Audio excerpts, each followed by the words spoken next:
Yo, what's up, everybody? Welcome to the gym. Thank you so much for being here. Hopefully you're having a great day and all ready for some Pokemon stuff. Because that's what we got going on today. It's Friday. Happy Friday to all who celebrate. I celebrate Friday. I don't know about you guys. Fridays are the best. Who doesn't love Fridays?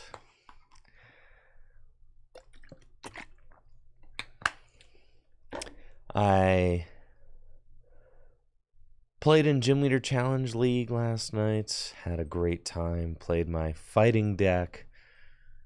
For those of you that are unaware, we've got our Gym Leader Challenge League Championship Series going on at Full Grip Games, which keeps track of each player that wins an event throughout the year and which types they have won with. We've got like 6 or 7 players on the board now, which is really cool. We've had a different winner every week, except for 1 week where I won for my second time. And I was on my way to my third victory until I played against Craig last night. Craig. So the idea of the, thank you so much. Thank you, Sarah, for that sub. Prime sub, 17 months. Appreciate you. Thank you. And there he is in the chat. Craig. Koros Eagle. Congratulations, Craig. on getting your first win.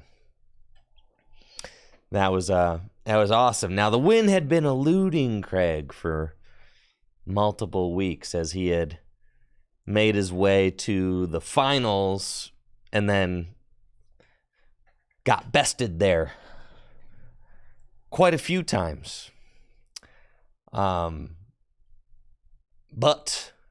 last night we had 20 players for our Gym Leader Challenge League night, which is one of the highest attendances that we've had so far. So huge thanks to everybody who showed up and made last night a success. It was a ton of fun. I had so much fun playing those games last night. And like I said, the structure of the Gym Leader Challenge League is that we have a leaderboard where the types that each player is able to win with throughout the year are recorded. So you get a badge for each different type that you win with. And so far, I've got my Darkness and my Grass badges. Craig just earned his Colorless badge. And we have, there are a whole bunch of different types on the board right now. Colorless is the only deck that has 2 wins, with Craig's second win just here. But up until then, I think out of the 7 weeks that we'd done it, or 6 weeks that we had done it, we had like 6 different types or something. So it was pretty sick. So this was our first repeat type win. But Craig did it with a cool take on Colorless. He had Ursaluna and Blissey in his Archeops Colorless deck. It was 6 different wins in 6 weeks. And it would have been 7 different wins in 7 weeks if I had gotten there with fighting. I got second place. And my resistance was so good that even if Craig had lost his, because we played in round 4, there were 20 players, there was 5 rounds. If Craig had lost his 5th round, I still would have won because my resistance was so good. Thank you, SDMC, for the Prime sub and the 35 months. Losing to Colorless with fighting. Well, let me tell you about it. So I've been working on my fighting deck for a long time now. Tweaking it, investing into it, caring for my fighting type Pokemon. treating them well, watching them grow and prosper. I am very proud of where my fighting boys have come. Last night I played against a lightning deck, which I was able to beat. I played against 2 water decks, which I was able to beat. I played against tanky grass, which was one of my toughest matchups because tanky grass is, hits a lot of my guys for weakness. And then I played against Craig's colorless deck. So against both of my water opponents, I was able to just attack quickly with Donphan and run them off the board before they could get anything going. That was the strategy in those games. So I beat water twice just by going Donphan, 120 turn 2, boop, boop, boop, game, right? So that was sick. Against lightning, I got out Palossand and just started spreading. And I set up my own Machoke so that there was going to be no spread shenanigans coming back my way. And that was sick. So Palossand just single-handedly won me the lightning matchup. Palossand combined with Machoke. And then I think I set up Garganackle too, which is just insane. Every time you get that Blessed Salt ability online, like, I felt like I was invincible when I had Garganackle in play. Garganackle was really an all-star for sure. So was very much leaning into Palossand and Donphan were kind of like the heroes of the first few rounds. I was really leaning into them. Garganackle also was showing up quite a bit. I used Machamp almost exclusively to beat the tanky grass deck that I played against, though. So Machamp showed up big time in round 3 when I got paired up against tanky grass. Machamp being able to strong arm Lariat for 200 damage was a really big deal. And I made a change to my list. I was playing just Escape Rope, but I added in the Switch as well. And having the extra Switch card in the deck was a huge deal because I was able to strong arm Lariat back-to-back turns like quite a bit in order to do 200 damage. So I felt like this event I was really maximizing my Machamp, and I very much enjoyed that. With like Switch, Escape Rope, Guzma, and Floatstone, I really felt like I had a lot of options there. Some differences between this version of Fighting Type Gym Leader Challenge and previous versions that I had played. I cut the... Let's see, do I have the deck right here? No. I cut the Pot Helmet and I cut the big rock guard thing, right? I mean, so like I cut those two things. I found that like the tanky tools weren't really saving me in a lot of situations, and that I would have rather just had another Switch card and a muscle band. So I cut the 2 tanky tool cards for a muscle band to help me do more damage in meaningful situations, and an extra Switch card to help me make the most out of Machamp.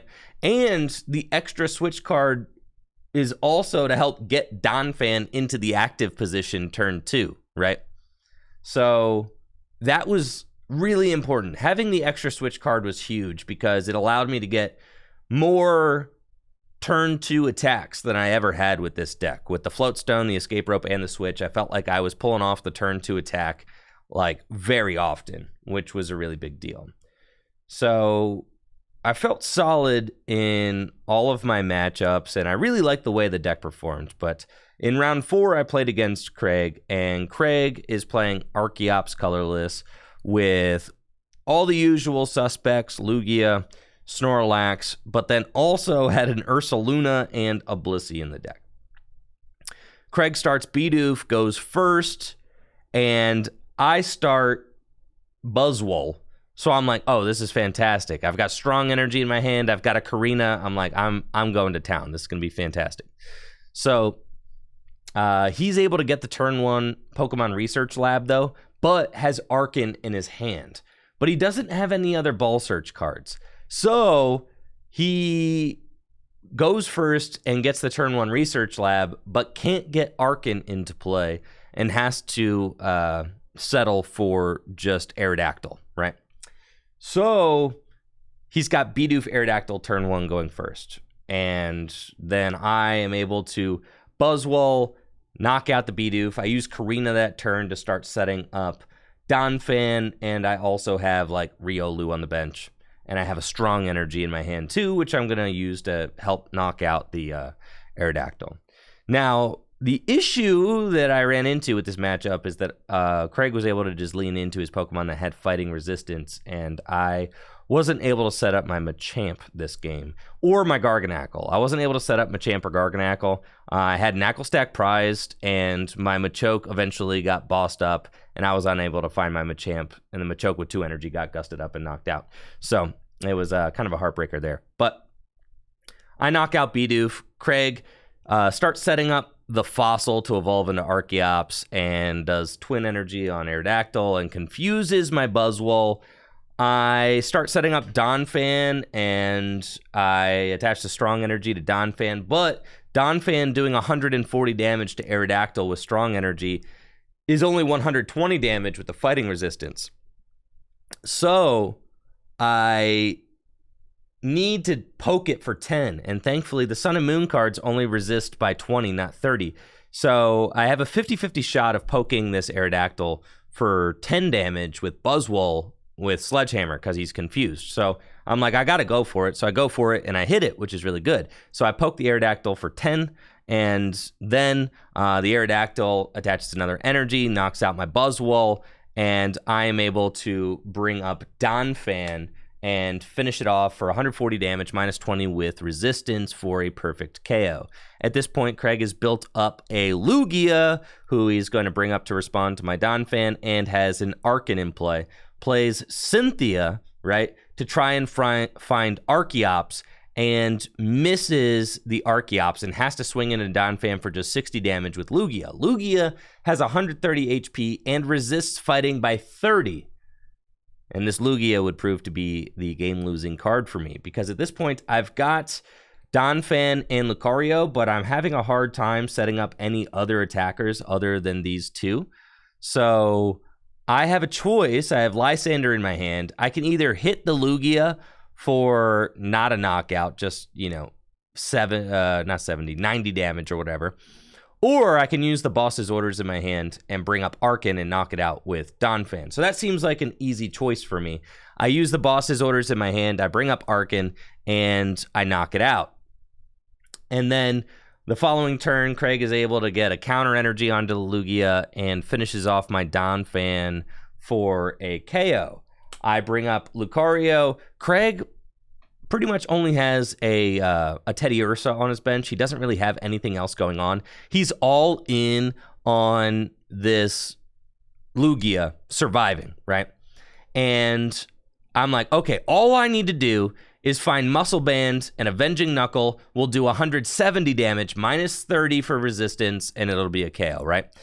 So then I use Pokegear. I'm looking for teammates to go get teammates for Muscle Band, knockout, and pretty much game.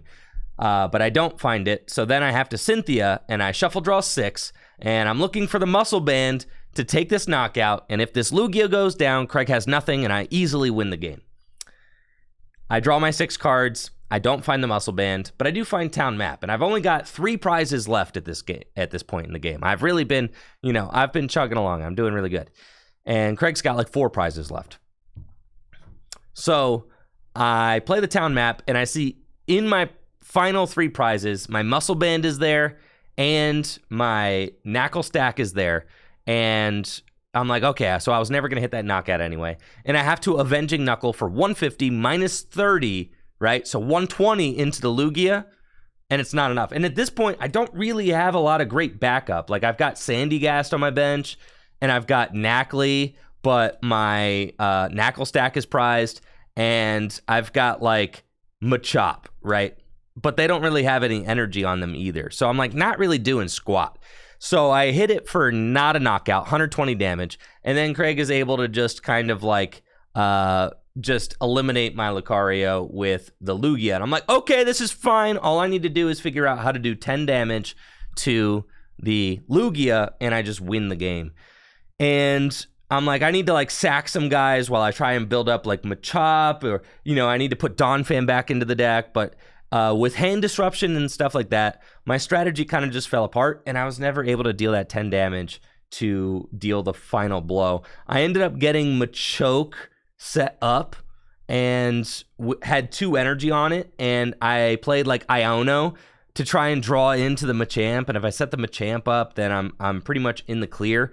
But I wasn't able to find the Machamp off of all of that, and Craig was eventually able to march back a comeback with the Lugia, and he eventually set up Ursaluna as well, and I couldn't get another meaningful attacker going after my Lucario went down. So it was tough. It was definitely tough, but it was a really good game. It was a really close game. Came down to the wire for sure.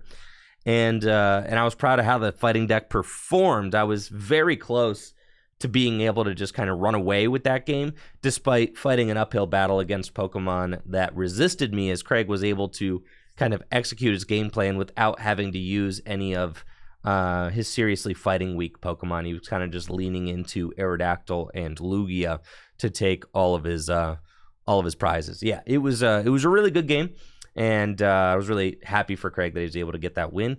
And then he went on to win his 5th round as well, to win with Colorless against Lightning, and then I was able to beat Water in my final matchup to go 4-1 with Fighting. The list is always a work in progress, but some meaningful changes that I made this time were, like I said, just the additional switch card really gave me increased outs to get like Donphan and a good attacker into the active position on the second turn of the game, which is what you really want to do.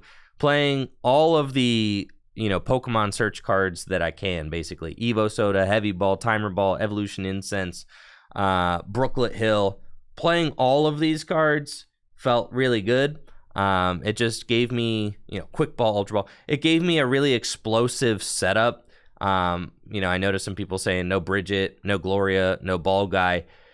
All you really want to do is just play draw supporters and then play your item search cards, right? I mean, you don't really need to. It's not like a setup deck, right? Thank you, Chaos, for the sub. I appreciate you. It's not a real setup deck. You're not like trying to set up support Pokemon that help you to draw cards or anything like that. So you don't really need those setup supporters. You really just want to draw cards and then set up your Pokemon naturally kind of as you draw into them, if that makes sense, right? And you've got like Brooklet Hill, which helps to get your basics out. You do have Karina, which helps to get your Pokemon out. And I found that you don't really need too much more than that. Draw cards are pretty much always better than setup cards in fighting decks because, they just are, because those are the cards you want to play. Like when you get end to low, you don't want to see a setup card. You want to see a draw card. So you want to play the draw cards and then draw into your item-based setup cards. I think that's kind of like the fighting vibe. That's kind of what I've been getting. It feels like fighting is really starting to kind of come into its own as a type. I really like this. I really like this attacker spread that we've got. The Lucario is everything that fighting is like always wanted. Being able to crank out 150 damage as a response for just 1 fighting energy is so good. I really love the synergy between like Lucario, Donphan, and Palossand and Buzzwole. Like all those 1 energy attackers. There are just so many really good 1 energy attackers that I think that just make this deck so low to the ground and so easy to start firing off attacks, which is awesome. And then, clearing the way for your bigger guys like Machamp, Garganacl, as the game progresses is also just really fun and rewarding to set those guys up. When Garganacl's in play, healing 20 damage during Pokemon Checkup is so nuts. I mean, it's a 40 damage heal back and forth which can single-handedly beat a lot of decks. Like if you're playing against any sort of spread deck, any sort of like Lost Zone Psychic deck, any decks like that, you get up Garganackle and they're just having a terrible time trying to place damage counters that you're just constantly healing off. You could definitely play a Grant in here. You could play another damage boosting card. I mean, I just added the Muscle Band back in. You've got the Strong Energy. Yeah, it did feel kind of bad losing the game to Craig by just 10 damage. Something that I could have done that I didn't really... I wasn't looking for this play, so I might have been able to pull it off. I'm not exactly sure.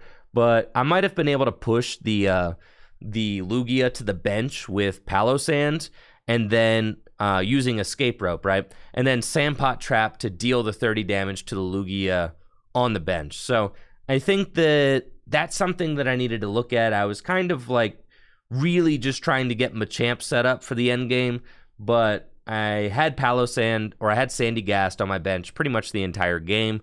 So I think I should have looked for that Escape Rope Sandpot Trap play to take out the Lugia, but I think that I did end up missing that during the game.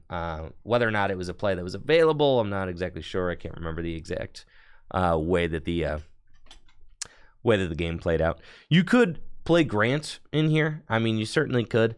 But again, this is a deck that wants to be drawing cards like every single turn. I think that I think that is kind of why I'm not playing Grant. You want to see as many cards as possible, right? The fighting deck doesn't have any draw support engine. So you want to play every like supporter that you play, you pretty much want to just be drawing cards, right? If there was like a Clay Doll, then we would play Grant, right? Because you could Grant and then draw your hand back up. But the fact that Grant like lowers your hand size in a deck that already doesn't have great draw options just felt kind of bad to me. So I'm not playing Grant right now. You could play the Stadium that increases the damage you do if you're losing, but that's the thing is like fighting decks, I feel like they get out the gates really quick, so I don't really like that Stadium as much because you're going like turn 2 Donphan, taking big knockouts, right? And sometimes turn 1 knockouts with Buzzwole, and the fighting Stadium is I feel like it's a little bit counterintuitive in a deck that's so fast and aggressive and hits so many decks for weakness, but it's an option as well. I mean, you certainly could play it. I feel like the fighting deck is really coming along though, and I really enjoy playing it. It's very fun. It's like a different style of play, a different pace of play than a lot of the other Gym Leader Challenge decks. It kind of reminds me of Miraidon, right? It's like a Miraidon style deck, right? You're just going fast, taking knockouts, and like disrupting with Parallel City and Avery, and you're just kind of like aggressing, right? That's like the whole idea, and that's the same thing with Miraidon. You're just kind of like aggressing as quickly as possible, and kind of relying on your opponent's deck being a little bit inconsistent and your deck being so low to the ground and consistent that you're able to just kind of, push them off the board. I felt like Colorless wasn't a bad matchup, that it was very close. It's certainly a matchup that I could have won right there, had things just played out a little bit differently. I think if I wanted to tech for Colorless, I wouldn't bother adding a Hex Maniac. I feel like Hex Maniac's not exactly what you want to play in this deck, since Machamp has the Crisis Muscles ability, which increases its HP by so much at the end of the game. You're never going to want to Hex Maniac with Machamp on the board, right? Because Machamp has 300 HP with its Crisis Muscles. So that's why we're not playing Hex Maniac. I feel like the better Disruption card, if you want to play a Disruption card for Colorless, would be Enhanced Hammer. And Enhanced Hammer is also really good against Psychic decks, so that would probably be like the extra card that I would want to play to help shore up some other, special energy reliant matchups. You can Karina for the Enhanced Hammer too. You can Teammates or Raihan for the Enhanced Hammer. So I do like the idea of Enhanced Hammer. I just added Field Blower back into the fighting deck. I think I was greedily not playing it for a little while.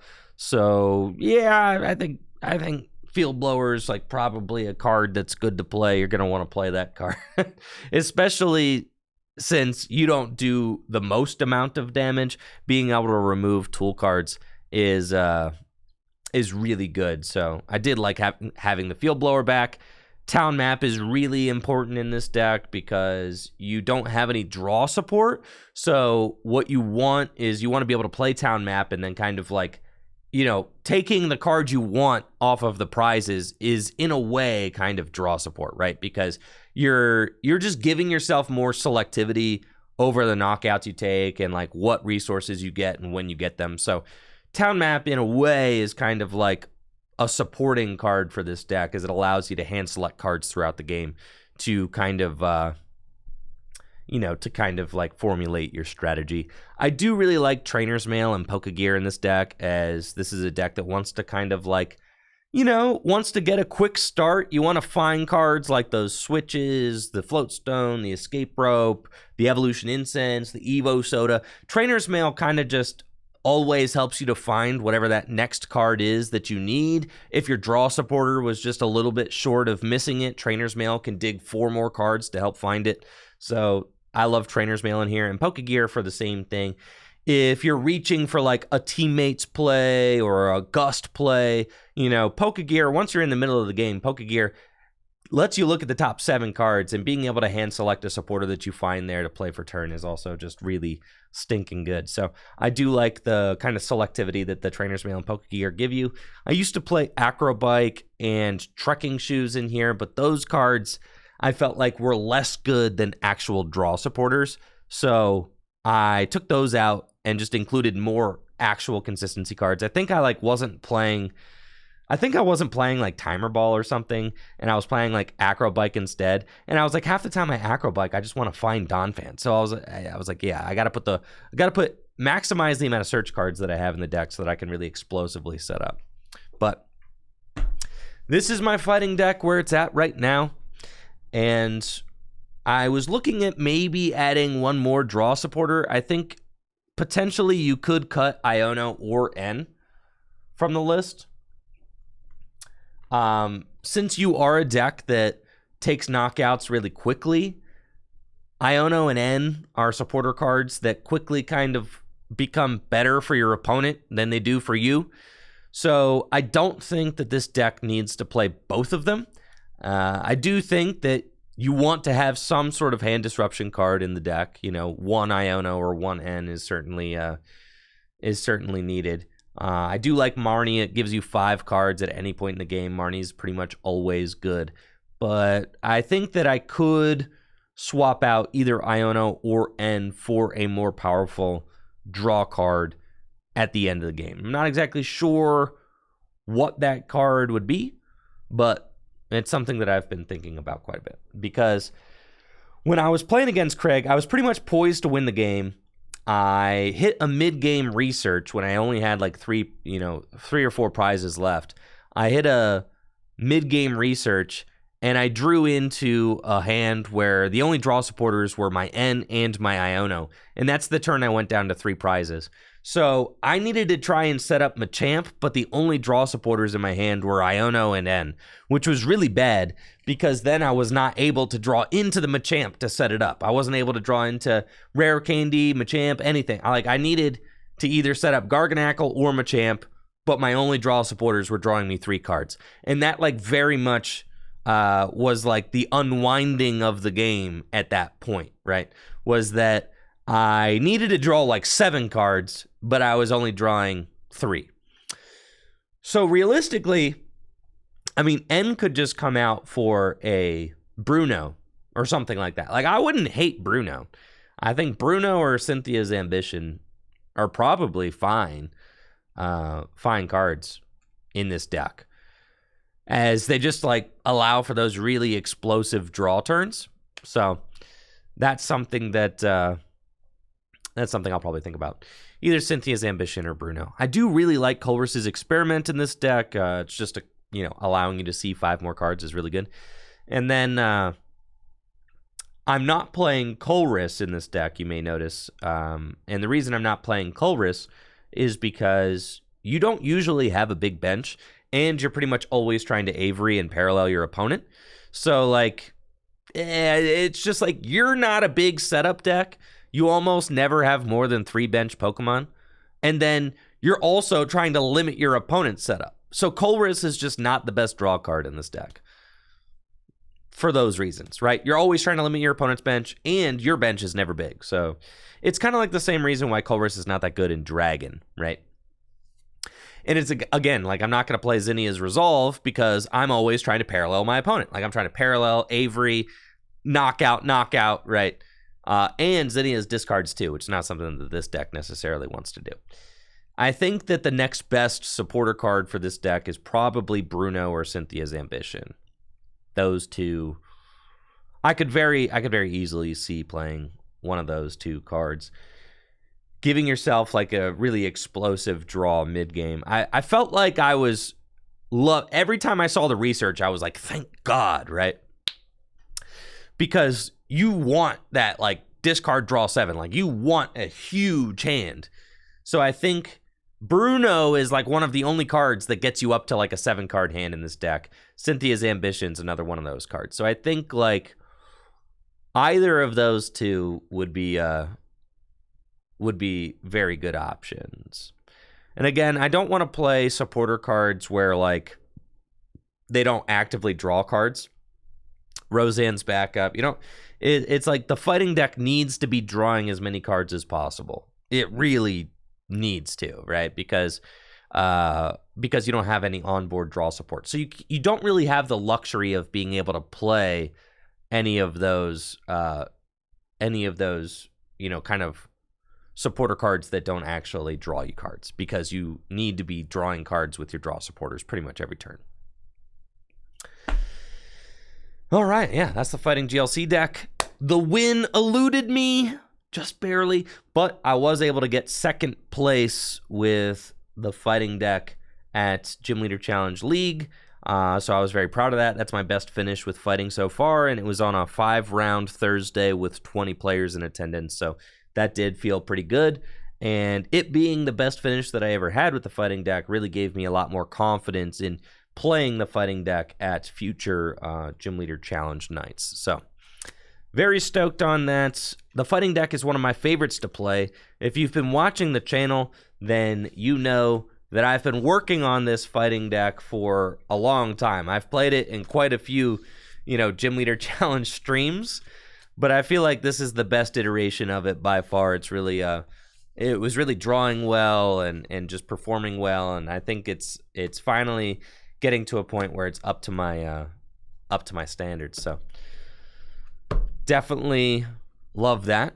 The deck is sleeved in Dragon Shield matte mint sleeves. So if you dig the colorway, make sure to click the link in the sale command here on Twitch. If you're watching on the VOD channel, the link in the description below. Clicking that Dragon Shield link helps to support the channel, as I am negotiating for a better contract with Dragon Shield right now, a company that I really love and believe in, but I need to show some executives that I can drive traffic. So if you wouldn't mind clicking that link for me, it makes a huge difference and really helps with my negotiating with my sponsors. So thank you so much for checking out dragonshield.com, using the link either in the description below or in the Twitch chat. And again, these are Dragon Shield matte mint colored sleeves. Good stuff. Yo, thanks, Kyle. Appreciate you. All right, we got new cards. Is that what we got going on? New cards, eh? Someone said new cards. God, I love being able to stream without opening the Pokemon TCG Live. This is so sick.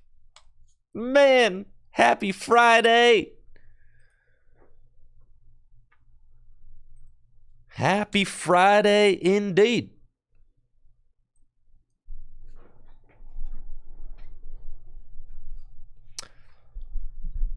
Let's take a little look-see at what we got going on. Last night after the stream, I spent some time working on my World Championship vlog part 2. And I'm really happy about how it's coming along. It's going to be my favorite video that I've ever made for the channel by far. It's going to be really, really cool. It's going to be really special. So, wait, where's my screen, bro? Studio display. There it is. Very nice.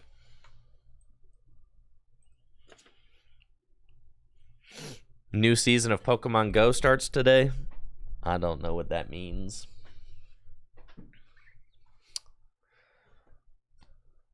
Goldengo EX.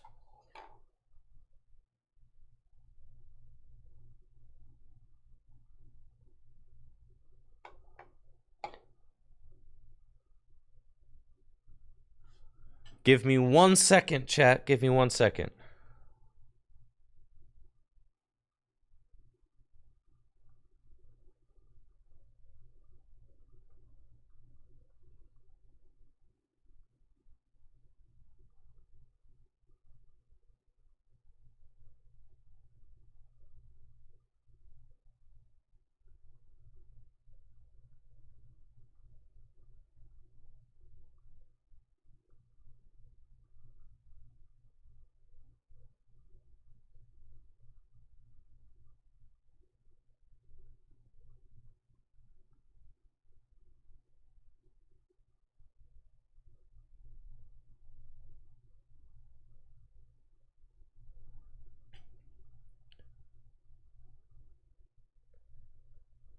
Okay, sorry about that. Business text. Business, got business. Gotta talk to the big guy. The boss dog. All right. Oh, let's see what we got going on.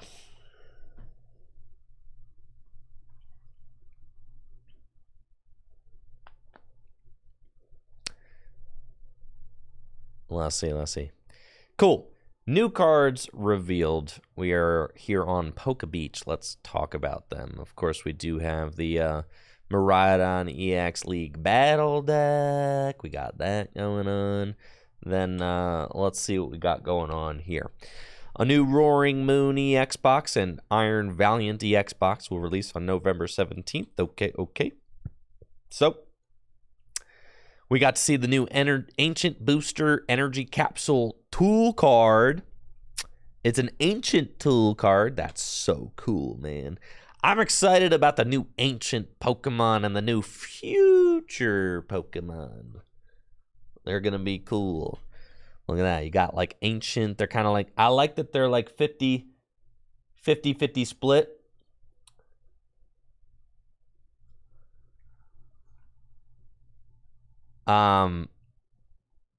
Of the, like, it kind of reminds me of like the dual type cards, right? Which is cool. I like that. I like that, you know, when the card color kind of fades into something else. I think that's really fun. I think they're really cool design. I like it. You know, the future one, like, look how dope that looks, right? That goes so hard. But it looks awesome. Yeah, it's still one type, but I like that it looks like the dual type cards used to look, right? Yeah, the future ones go crazy. The ancient ones are cool too. They're neat. I like them.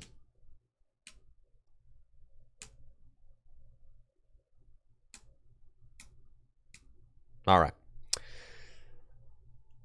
Let's see.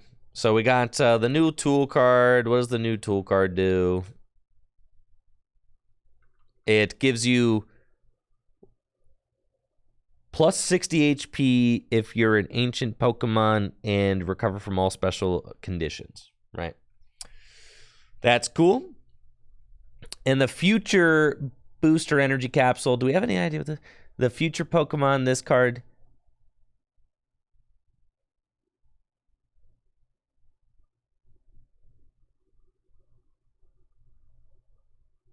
Huh. The future Pokemon this card is attached to, retreat cost, and the attacks it uses. The future Pokemon this card is attached to.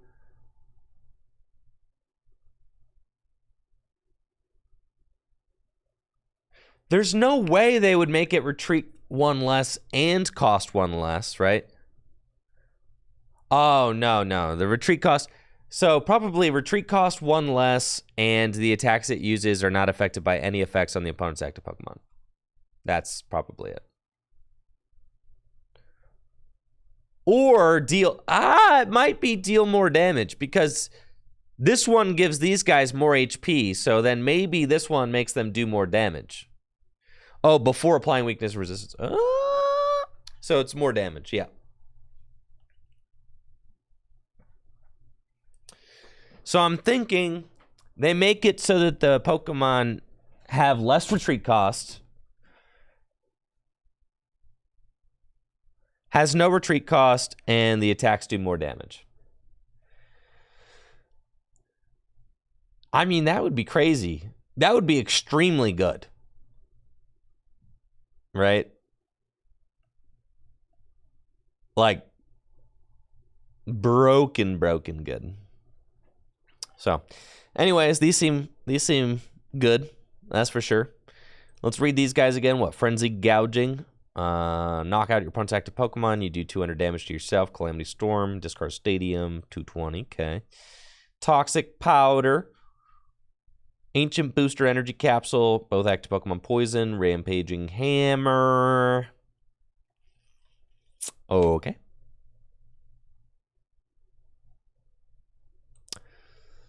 Iron Valiant.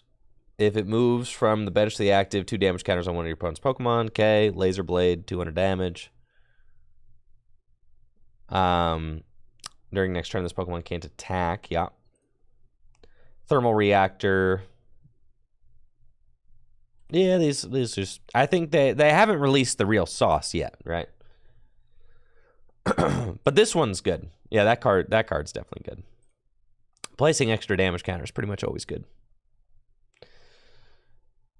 Now, I got 4 booster boxes of this set on the way, so it better be good, dog. Let's see. Several more cards have just been revealed from Raging Surf, which releases in Japan on September 22nd. Okay. I've got 4 booster boxes of Raging Surf coming, hopefully by the end of September. Thank you, Cursed by Ghastly, for that sub and the 32 months. Let's go. Appreciate you. Thank you. Yo, did anybody watch Yuto Horigom's Tokyo part? Holy smokes, dude. This guy is cracked, dude.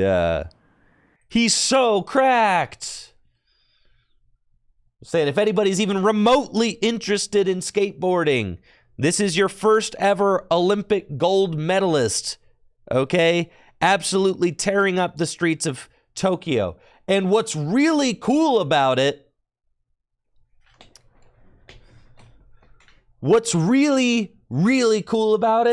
is that Yuto is, he's from Tokyo, and he's skating on the streets of Tokyo, but he's doing this not just as any skateboarder, as the most famous skateboarder in Japan, and one of the most famous skateboarders in the world. So what you need to kind of understand about this is that, I don't know how much you know about Japan, but they really like law and order and like everybody abiding the rules over there, okay?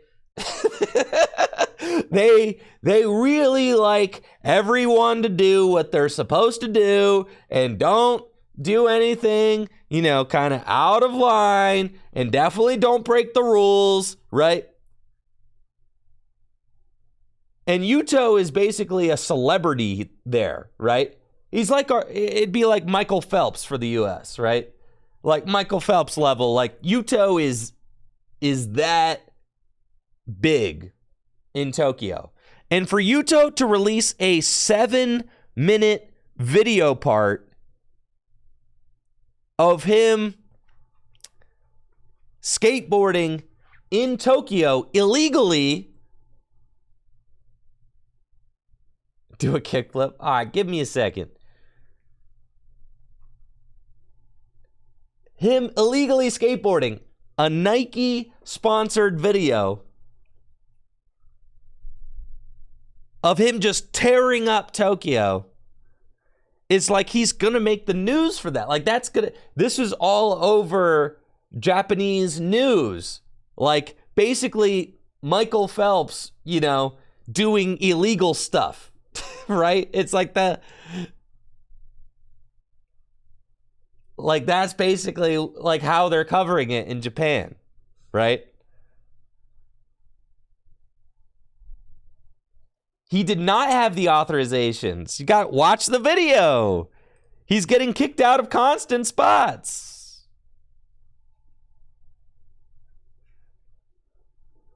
Exactly. And you guys remember how that was covered on the news, don't you? When Michael Phelps did some illegal stuff? You guys remember how that was covered on the news? Yes, when that happened? The news didn't let it go, right?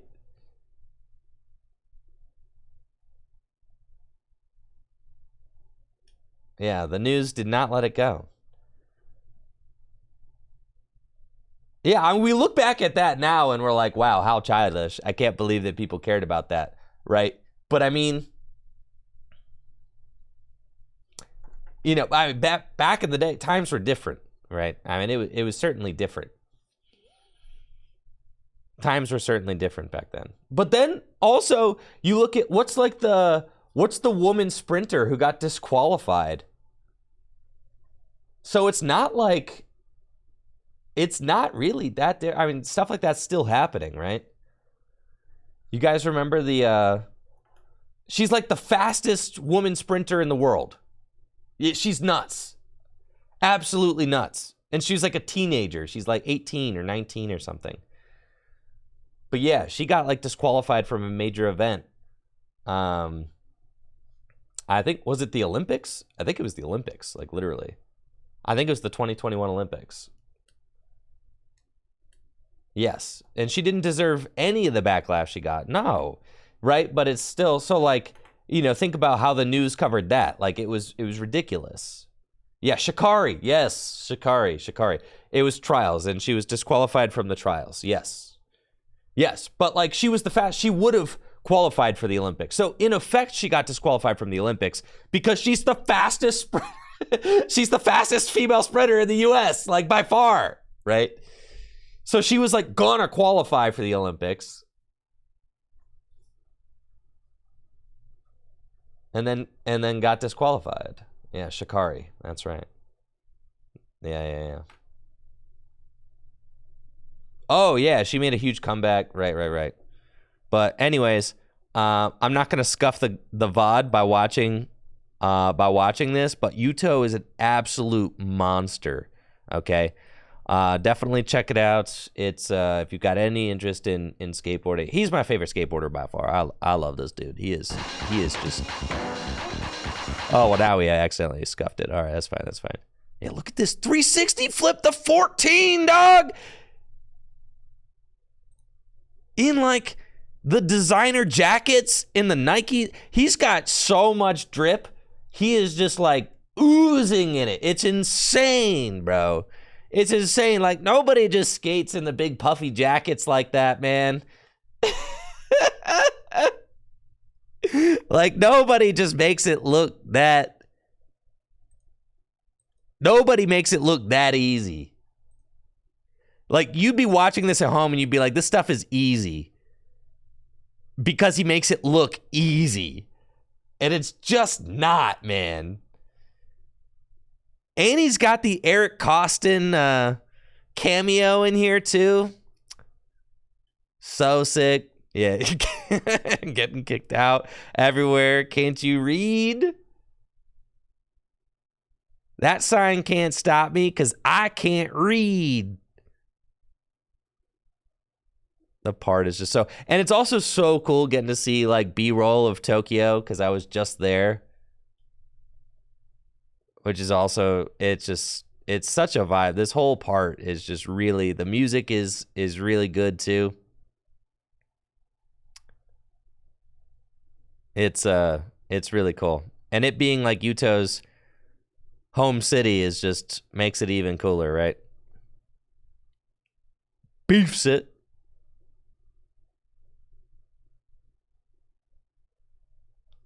Freaking monster, dude.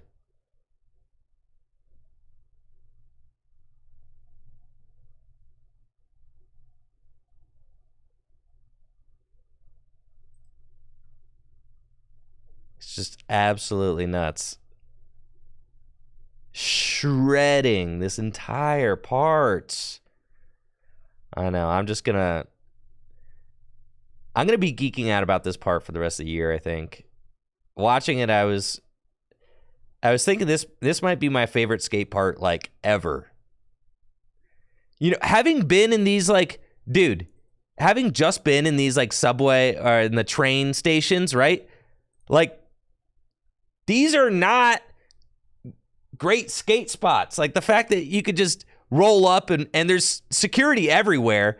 The fact that you could just roll up and skate those is so nuts.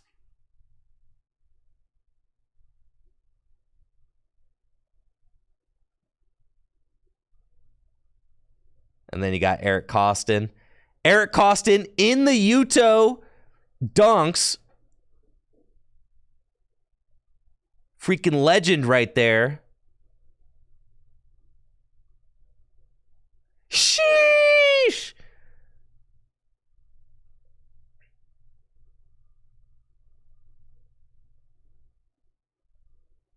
That skateboarding is so gnarly.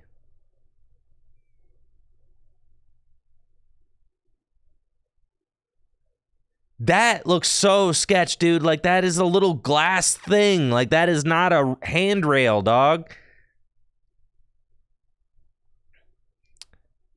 Like, some of these spots, and that's literally, that trick has never been done before. Yuto is the first person to ever land this. That's so crazy, dude. On a handrail? Absolutely nuts. Yeah, he's a monster. But anyways. Back to Pokemon card, I guess.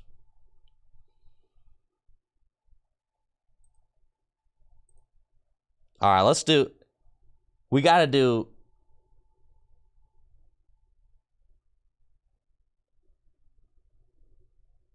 All right, well, now I got to do a kickflip. Okay, hold on. Now we got to. Let's do a prediction. Okay. Prediction. Start prediction. You just saw some really good skating. Now you ready to see some really bad skating?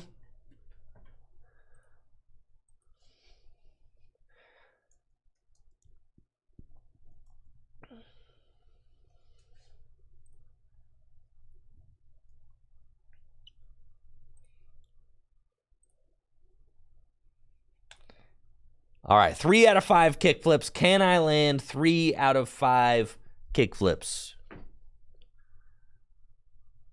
Let's go. I got the itch.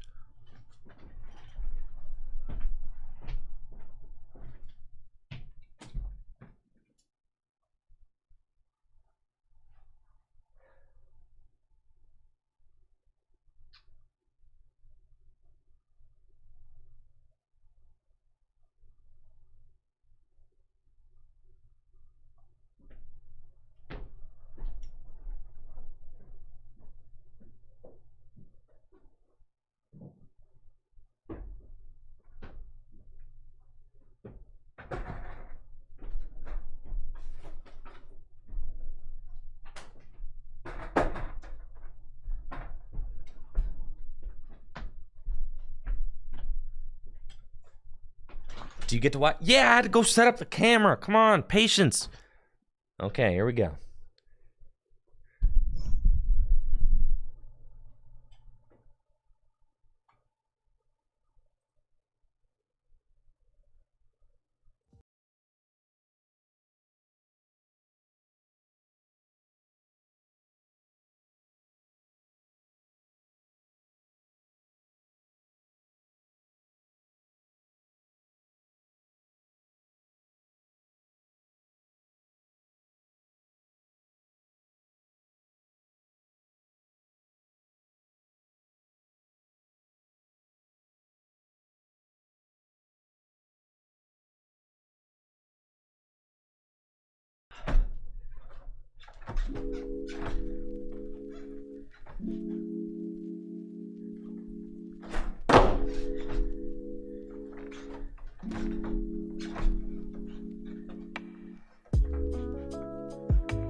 Old man still got it.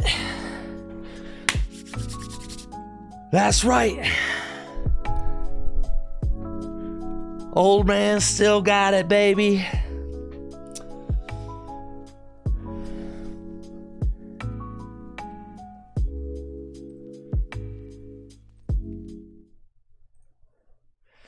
Old man still got it. Let's go, baby. Let's go. That's right. Just like Yuto, baby.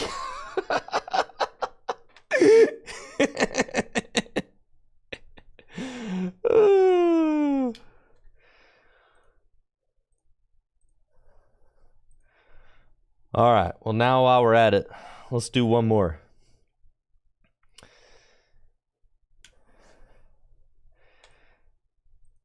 Can I land a 360 flip in 3 tries?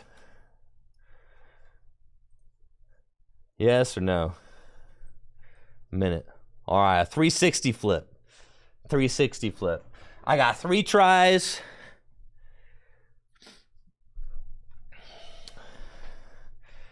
Are jeans not the hardest thing to skate in? Well, jeans are kind of like the classic skateboarding outfit because they're they really help with like rug burn, like not road burn, right? They really help with road burn and stuff. Like if you're gonna fall, like denim is really strong and helps you to save your legs. Also, just save your shins a little bit from like getting. And jeans are they're durable, right? But you look at a skater like Nyjah Houston, who like skates in athletic shorts. But that's considered like really, like you're gonna have the best movement in athletic shorts, but the problem is like your road burn is gonna be gnarly, dude. Like just sliding across pavement in athletic shorts is like not what you want, not what you want to do.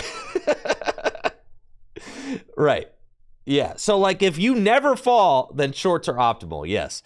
However, yeah, for pretty much anybody, anybody else, we got to wear jeans. Yeah. All right, let's go. 360 flip, 3 tries. Come on. All right, just like Yuto down the 14 stair, all right?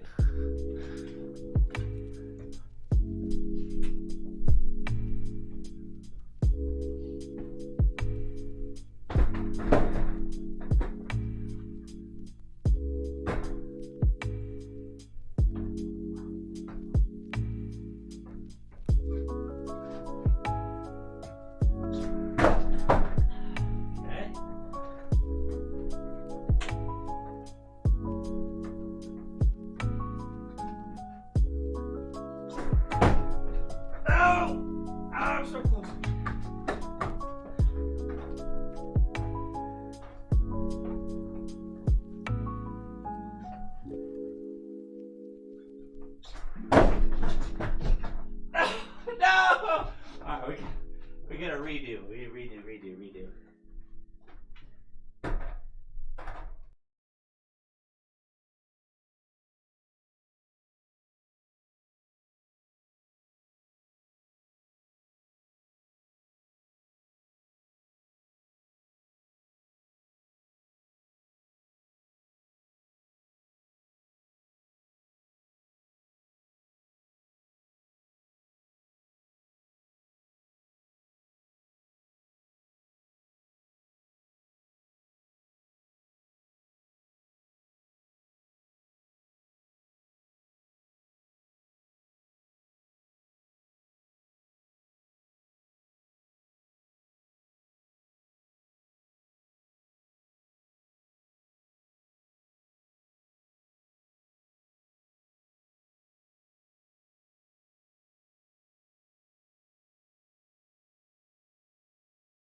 landed if I was moving. It was like hard to overcompensate. Yeah, trays are a lot easier while moving for sure. The flow of a 360 flip just makes a lot more sense when you're moving. Oh man, my knees are really. I said on stream that my knees have been. I could definitely feel it. Oh my. Well, I tore my meniscus in my right knee, and I had to get surgery to have some of my meniscus clipped out. And my right knee is just not exactly the same. Like, it's fine, but it hurts. Like, putting a lot of pressure on it. Like, my knee was kind of cool, and then when I climbed Mount Fuji, it really did a number on my knee. Yeah. So I'm still, my right knee is still kind of like recovering from Mount Fuji, that's for sure. The descent, oh my God, it was the descent. Going up was totally fine. The descent of Mount Fuji with my knees was disastrous. Holy smokes. The Baker board, I think it's like an 8.25. It's crazy because growing up, all I used to skate were like 7.5s and 7.75s. And now the boards are all so big. The boards are huge. Now, like, everybody skates like 8.5s now. And you're like, I'll take like an 8.25, I guess, or an 8. But it makes sense as skaters do like bigger rail tricks, and as they do like bigger bigger stair sets. I mean, just having more board under your feet just makes a lot of sense. Yeah. But it took a little bit of getting used to, but I definitely like between 8 and like 8.25. Yeah, is like, I feel comfortable between 8 and 8.25. I ain't skating no 8.5. No. But I'll skate at 8. 8.25 or whatever. I'll skate somewhere in there. But no, I ain't skating no. The tiny wheel. Right, we used to skate little toothpicks. But now if I like look at one of the old toothpick boards that I used to skate, I'm like, how did I land anything on that? The big boards do definitely feel a lot nicer when you land tricks. They do. All right, got my skate on. All right, that was good. That's what I'm saying. And with the mini ramp back there, having the bigger board feels really nice. Yeah.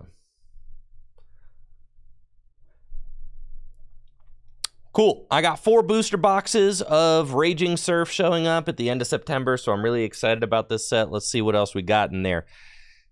This card, man, the art rares are so cool.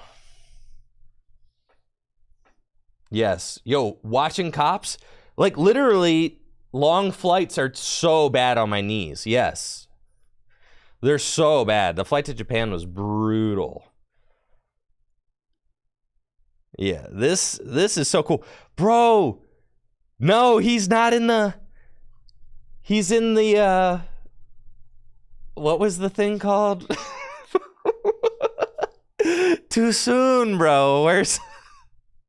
He's in the submersible. No. Too soon, dog. Too soon. He's in the Titan, dude. No.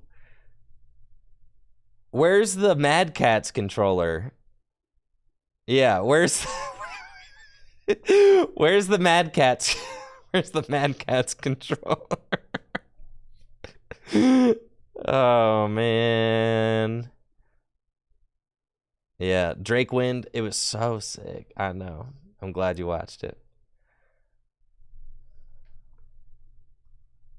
All right. So we got a little Manti. Yeah, the art rare game has been absolutely immaculate lately. So just incredible stuff. I did see that Wizards of the Coast has done new like secret lair. Let's see, Wizards of the Coast secret Layer cards. Okay. Like, didn't they do like a... Yeah, these things, right? God, you gotta... See, it's so predatory how... It's so predatory how Magic does this. It really is. Like, this is... Imagine if Pokemon came out with, like, all the coolest art rare cards, but you had to buy them directly from... You have to buy them directly from the Pokemon Center. It's the only way to get it, right? But, like, I think these cards are so sick. As someone who thinks that Magic cards, frankly, look really kind of not exciting, I think these cards, like, actually look exciting. Like, these are cool. I don't know what took them so long to, like, finally make some cool-looking cards, right? But these cards look gnarly. Like, look at this. They're so cool. They got cards that look like movie posters. They got cards that look like baseball cards, right? Like, the aesthetics are really fun, and there's just so much that Magic the Gathering can do, right? And I think, like, they're finally starting to, like, kind of get more fun with their cards, right? And it's like, it's about time, because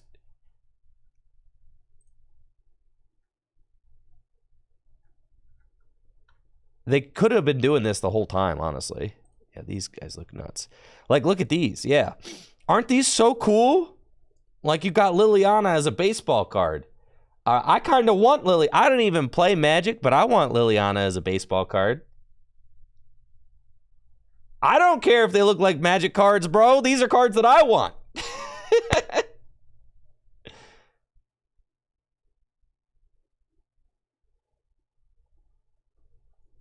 Like, I want the Gatewatch, and I want, or who's this? No, they're all a Gatewatch. All right, who's this up here with the Firehead? I want that, and I want Liliana, and I want the Lion. No, I want the Lion goes crazy. Yeah. I want Chandra, and I want Liliana, and I want the Catcher, and I'll just take the whole. Yeah. All right, how do you get these? Take me to the how do you get those cards? Release date September 15th.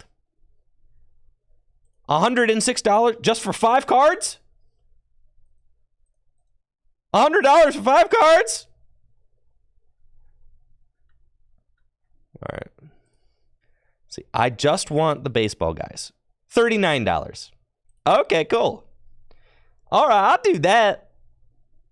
Yeah. All right, cool. Release date September 15th. So you're telling me you could buy it now? Check out.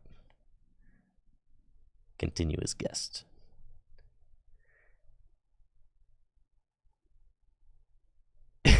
I'm gonna talk to the Magic people at the shop and see what they think about these cards. I think they look cool, man. These are the coolest looking Magic cards I've ever seen. All I really want is the Liliana and the Chandra and the Lion. All right, then I guess I just got to buy them all, huh? But they're not going through LGS, which is so cringe, right? It's so predatory.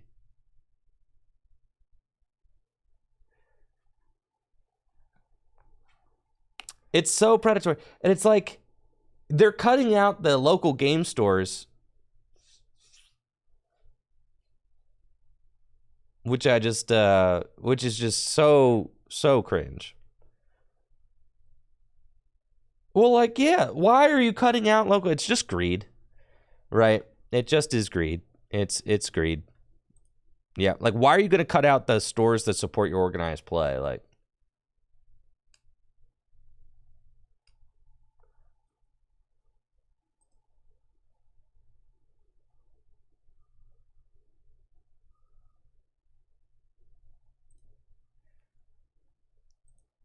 but I wanted to point those out because Pokemon has been kind of like destroying the game with the, they've been destroying it with the art rares lately. But I did want to point out Magic is doing these secret layers that I'm seeing from Magic, just purely from a card design standpoint, are beautiful cards, right? I don't agree with how Wizards is releasing them. I don't agree with a lot of Wizards of the Coast's, kind of directions with the way that they're kind of hosting their game. But the artwork is cool. The artwork is really cool. It's really neat. Yeah, absolutely love that. So it looks like Pokemon might finally start getting some competition as far as the card design goes. What do we got here? Lapras. Put up to 3 basic energy cards from your discard pile into your hand. That's not a very good card. Remoraid. 70 hit point Remoraid. Gym Leader Challenge, folks. Let's go. I didn't see the cereal box arts. No, that's got to be cool too, though. I'm sure it's the price. Well, that's I think the Pokemon Company does a much better job with being a host of the game than Wizards does, right? Wizards, I feel like they're just so predatory, and yeah, and everything Wizards does feels like just a dirty cash grab, right? Whereas obviously all businesses are in the business of making money, of course, but some things feel more predatory than others. And Wizards, I feel like, is constantly just dipping their mitts into the predatory, kind of practices.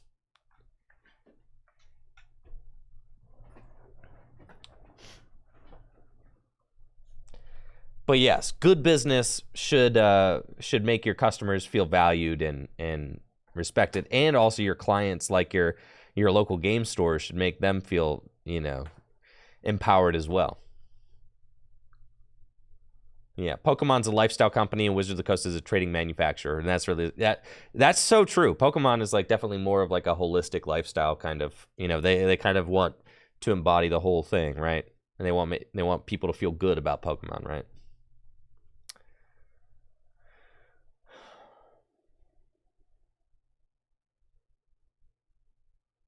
Octillery, Suction Draw. Okay, draws 3 cards. Clay Guy. This is really dope. Love that. Not as good as your Abyssal Hand Octillery, unfortunately. Okay, this guy can finish off damaged Pokemon, sure. Buddy Plusle, if you have Plusle in play, whenever your opponent attaches energy from their hand to one of their Pokemon, put 2 damage counters on their Pokemon. Okay. I mean, I guess, right? Gimme Ghoul. Call for Family. Okay. Okay. Whoa. Whoa. That's a fighting type Hoopa. Energy Crush. 50 damage for each energy attached to all of your opponent's Pokemon in play. Okay. Scoundrel Fist. 200 damage. Yeah. No. I don't know about that. I mean, I guess in certain situations, if you can get 2 darkness energy onto this, you're going to be hitting for fighting weakness, which is a good weakness to hit for, but it still kind of feels like you can't even dark patch to this, right? So that feels bad. Yeah, that feels bad. You'd have to Raihan to it. It's just not worth it.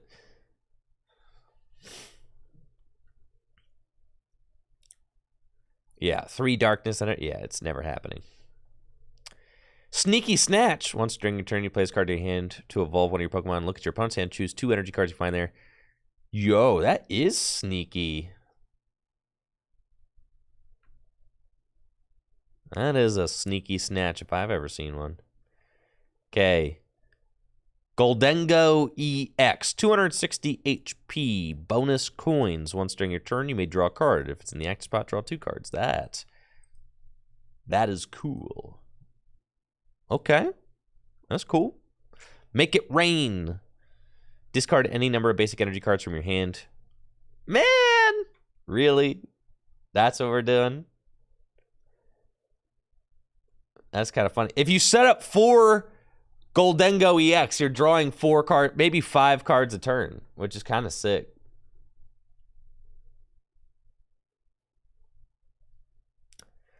And then obviously you play with like superior energy retrievals and like,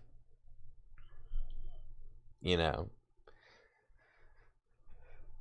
So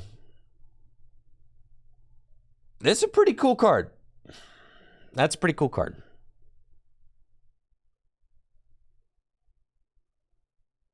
It's interesting. I worry that the attack is bad.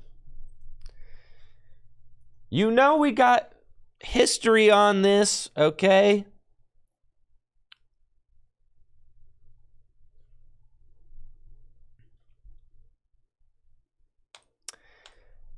Now, obviously, okay, the multiplier's not as big, but this attack was free.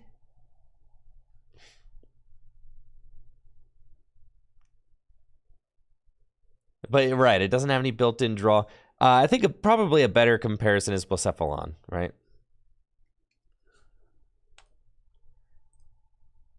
I know they're not the same card, but that attack was really bad. This attack was good, though. So, and it is the same multiplier. Blacephalon was really good, but it was a single prizer. But it was a single prizer, okay?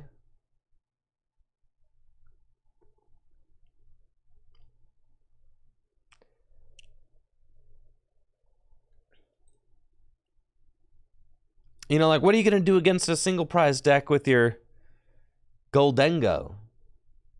And it was a basic, single prize basic, stage 1.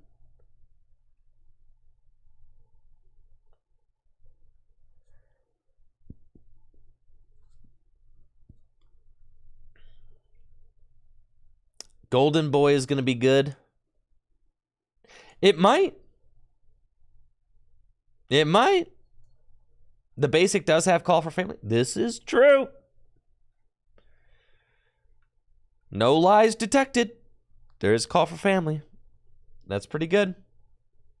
Thank you, Nikhil, for the Prime sub and the 45 months. I think the real question is Goldengo better than Chen Pao? And the answer to that question is, it might be.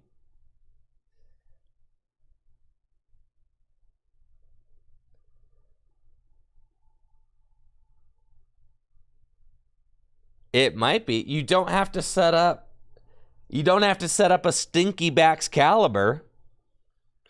Right, so you can run good cards. In a lot of ways, it kind of just feels like Chen Pao, right? Except you don't need a Stinky Backs Caliber.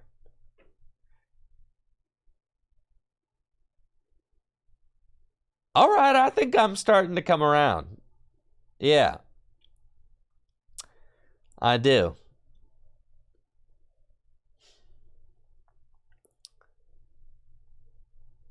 Never seen another deck die as hard die on Opath. No, that's why you play the Bibarel, Soda King.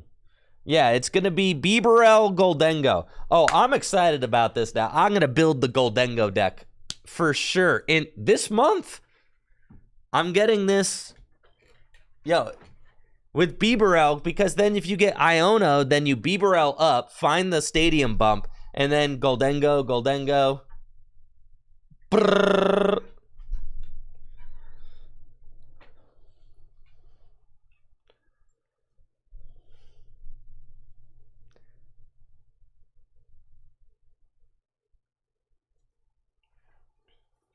And it hits Gardevoir for weakness.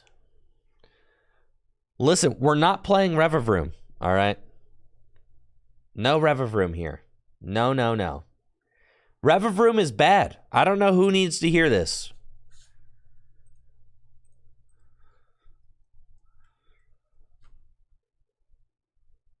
This card is not good. This is a bad card. In Gym Leader Challenge, it's playable, of course, because it's all Metal has. This card is bad. This card is good. Good card. Yes.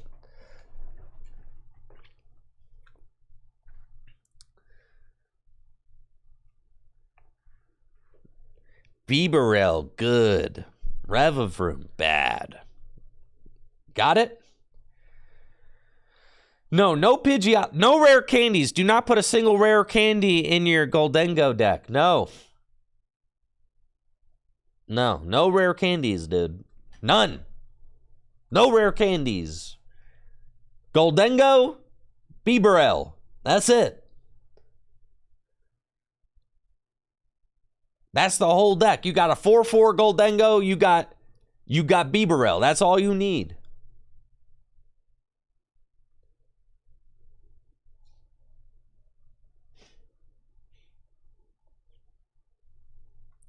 That's kind of cool.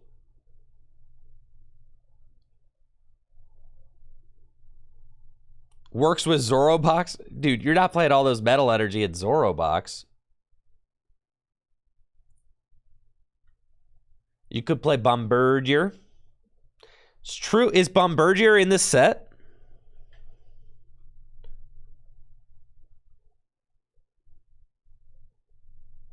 Bombirdier could be cool. Yo, Chantal. Flip a coin if head. Switch in one of your opponent's bench Pokemon. The next 5 tails.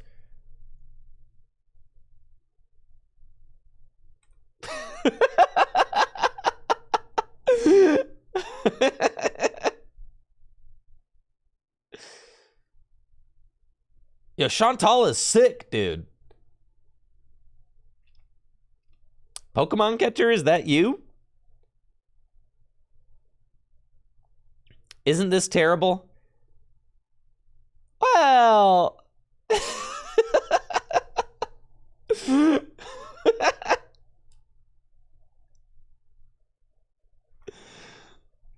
You never know what you're going to get.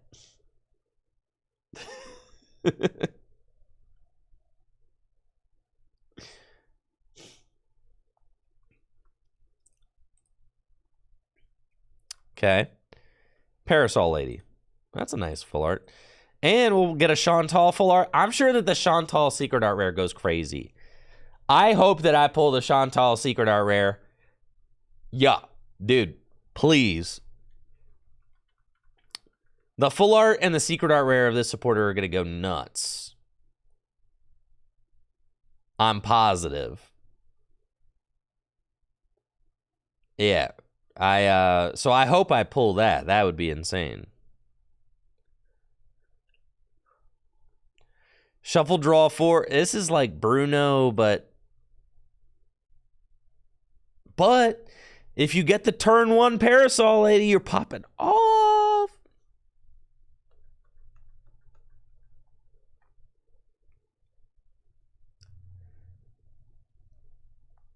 Yeah, it does seem just worse than Bruno. Okay. So Goldengo is definitely the most interesting card there. But it might be... Listen, if Chen Pao sees play, that card could certainly see play. Eggman. This is a good card. That's not bad. Any psychic Pokemon that does like 160 for 3, you like kind of... It's not terrible. For Gym Leader Challenge. Not standard, obviously. Okay. But like if you are a big Executor fan, like you could play this card in GLC.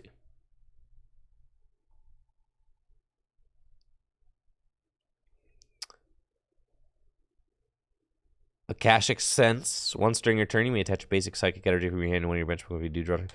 Holy smokes, why does Psychic get all the broken stuff? Oh my god, dude. Fighting would have loved this. Any other type, dude. Could have given it to anybody.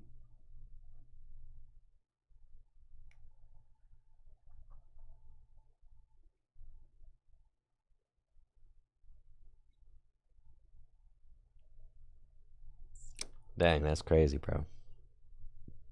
This is good.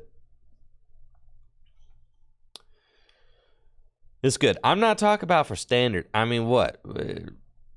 Standard, you don't need that for standard. Gym Leader Challenge, though, okay? What do you need? Just use Gardevoir. Just, what, you know what I mean? Like, in standard, just use Gardevoir EX. Why would you do this, right?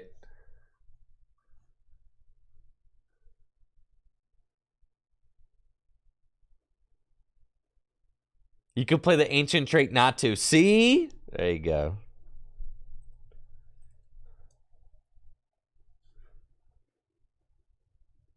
Yeah, look at him. Dude! If you take a knockout with Psywave, you're nuts.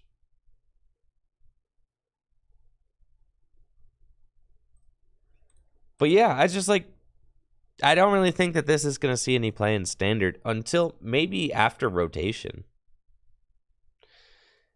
You don't replace Malamar, Jesse. It's in addition to Malamar.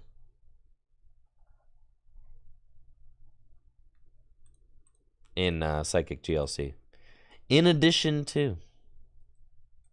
No space, you're going to have to make space. It's too good not to, this card is too good not to play in GLC. Yeah. Yeah, that is, it's way too good not to play in Psychic GLC.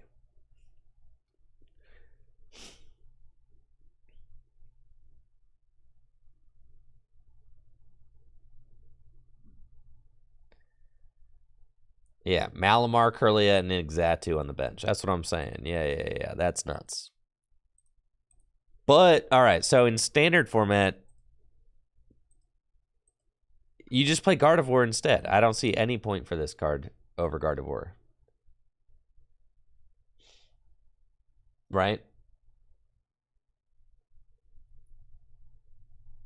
Iron Valiant EX. What's Iron Valiant EX? Let's see what that card does. Where's the Iron Valiant? Is it over here? There we go. This guy, right? Laser Blade.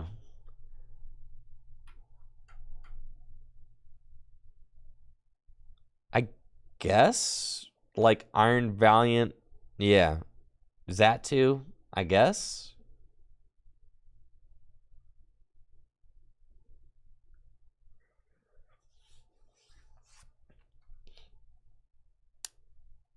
I guess so. And then you got the tool that's going to give it like free retreat or whatever, which is kind of cool.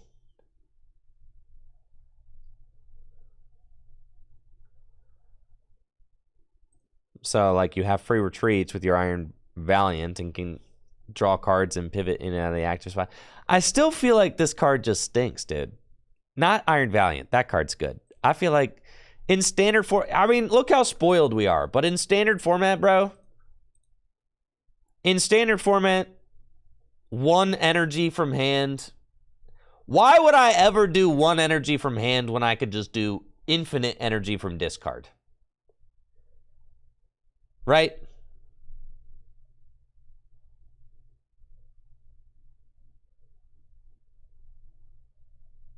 Like, why would I do that? You just wouldn't, right? You wouldn't. I mean, so like that's why that's in some ways Gym Leader Challenge is like really cool because you can't just play like, you know, Gardevoir EX. You have to make do with what you have. So, and if you have like 1 good energy accelerator like Malamar, you can't play 2 Malamar. So like that's one of the things that makes Gym Leader Challenge so cool is because you can play like Malamar and Xatu, and that forms like a really solid core, right? And no, it's not draw support because what if you don't have any energy in your hand? So it's not reliable draw support. It's the same thing as Revavroom, bro. We just said Revavroom stinks in standard, right? It's not reliable draw support, right? Because you have to have an energy. It's the same thing. You have to have an energy. You can't draw without energy, right? Which is bad. Because when you're relying on something to draw, you need it to draw you out of dead hands, right?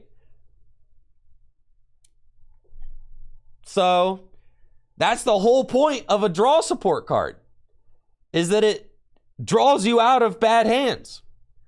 Cards like Xatu and Revavroom do not draw you out of all bad hands, which makes them worse, right?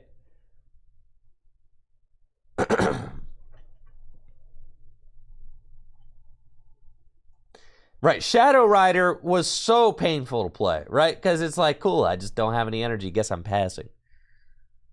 But Shadow Rider was just a 320 hit point attacker as well, right?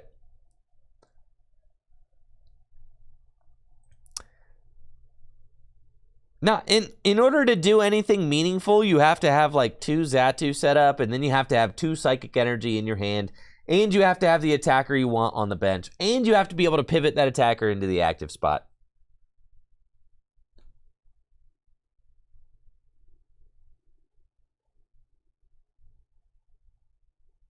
Right?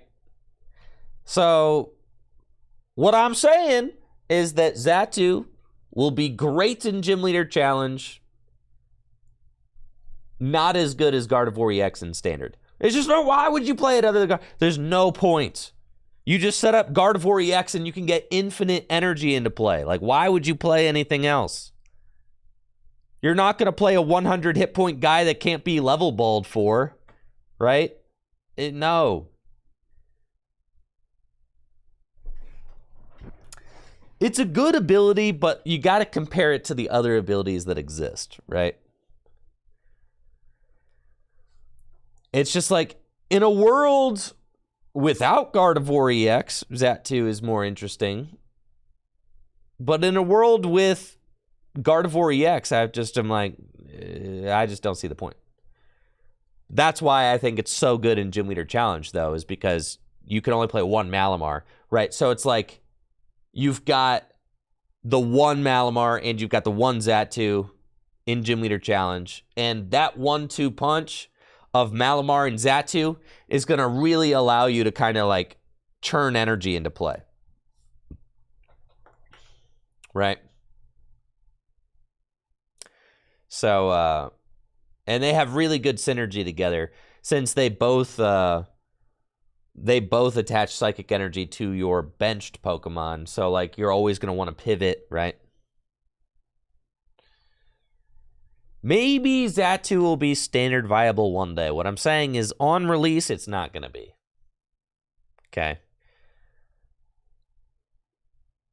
On release, this card is just outclassed by Gardevoir.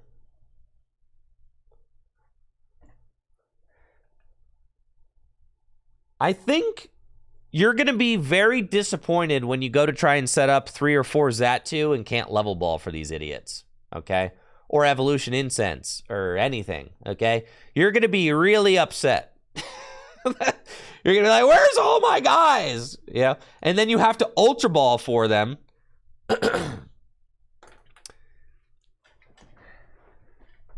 And then you're going to have to Ultra Ball for them, but you have to discard 2 cards from your hand every time you want to play an Ultra Ball. And God forbid you have to discard a Psychic Energy, which then you also need to be able to draw cards and attach it into play. Right? So you see what I'm saying? Like, you're going to have a bad time. All right? I promise. Right now, I know we don't know all of the cards.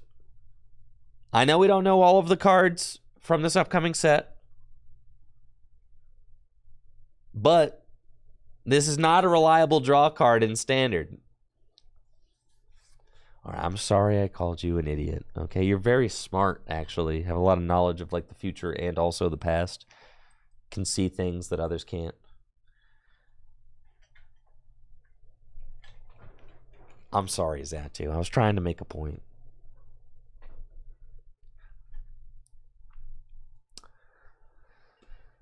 So I'm not like saying that Xatu is going to be it right off the bat. Not in Standard. But in Gym Leader Challenge, oh yes. This card is like a king in Gym Leader Challenge.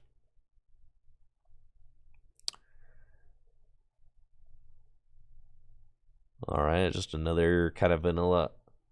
Thank you, bro. Toner for that gifted sub. First gifted sub to the channel. Appreciate you, Bro Toner. Thank you. 100 for 2? That's kind of okay.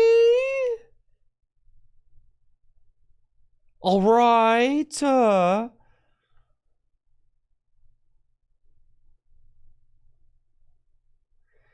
Miko says, do you think it would be too broken if there was a ball to let you search your deck for any non-rule Pokemon with no drawback? Yes, absolutely. Yes.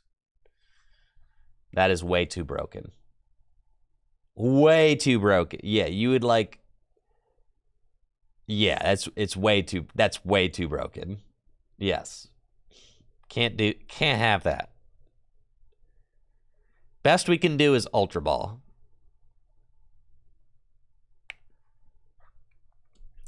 Luxury Ball is fine, but that's the thing. Is like, yeah, so Luxury Ball is balanced and then it does that, but then you can't play another one, right? So like you need some kind of balance to it, whether it's an Ace Spec or Luxury Ball. You had Cherish Ball, right, which only got GXs, but it couldn't get your basics.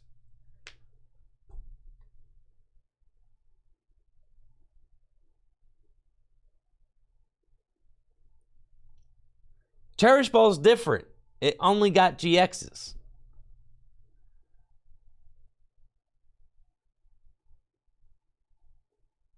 You know, and eventually, like, GXs kind of, you know, they lasted the Sun and Moon era.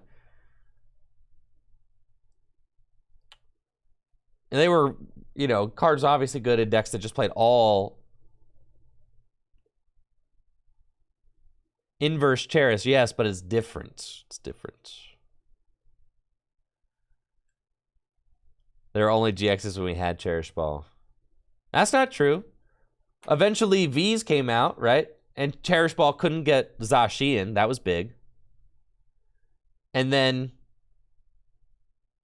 you know, if you played any single prize Pokemon, they couldn't get those. So,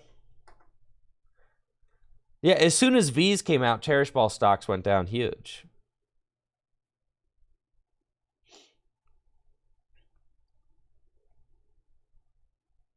This guy's cool. 100 for 2. I like it. I've seen you before.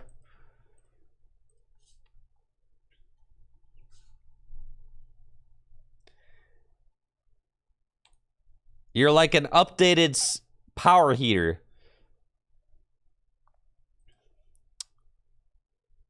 Yes. They're like the same. Steam Artillery does 100, now you do 120. For 4, though, and you have 130 hit points. Yeah. I think it's worse. Yeah, I do. I think he's worse. Somehow. The new one is worse. Only in fire decks do the new cards get worse. Only for fire. It's incredible, really. How do they keep... Pokemon be like, I think we'll give Psychic like one more really broken draw and energy accelerator. Why not? We'll give Psychic one more. It's not like, you know, we'll give Psychic one more, and then we'll print the worst fire attackers you've ever seen.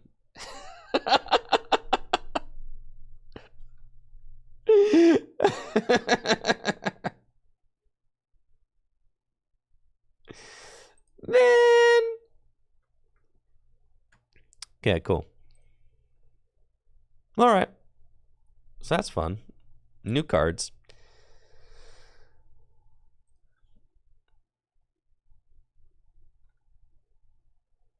All right. Anything else going on? Or do I have to open the application?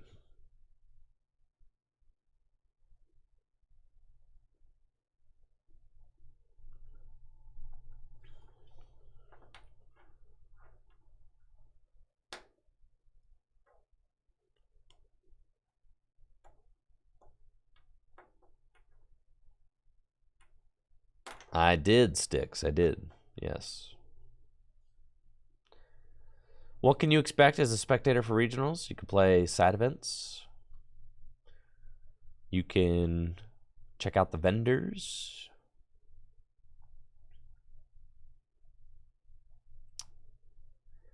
Well, Ben, do you have any other suggestions?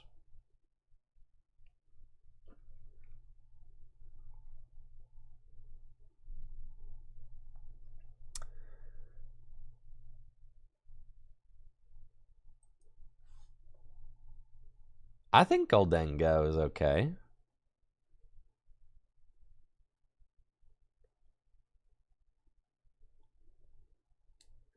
Do I have any thoughts on one wheels or powered skateboards?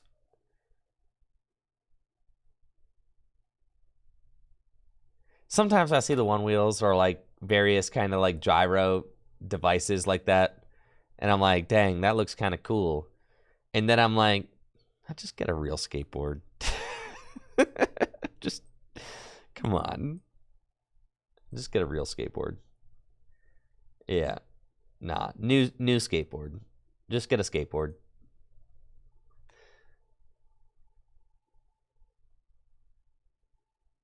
Just get a cruiser. Yeah, if you want something that's just a smooth ride, just get a nice cruiser board. Nice fish board or something.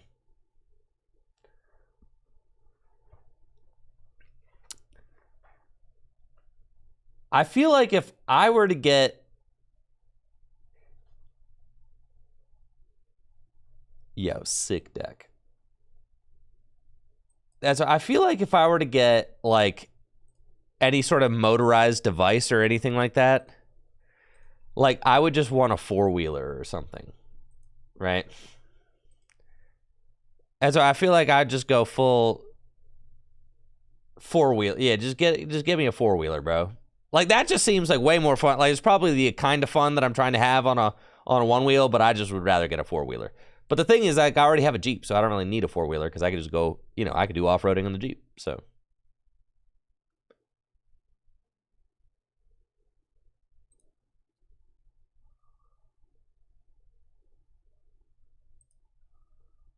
All right, we prize the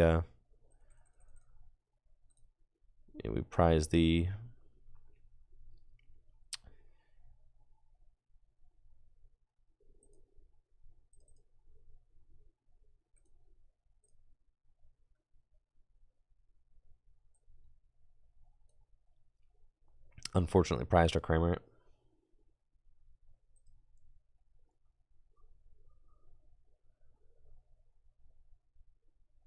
That's fine.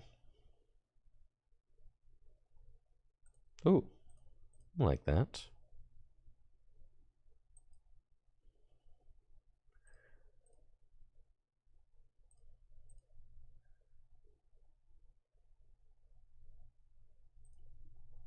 Cool.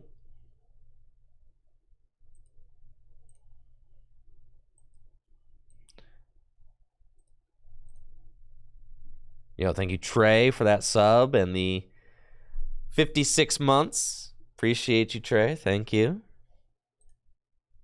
Hopefully you're doing well, man.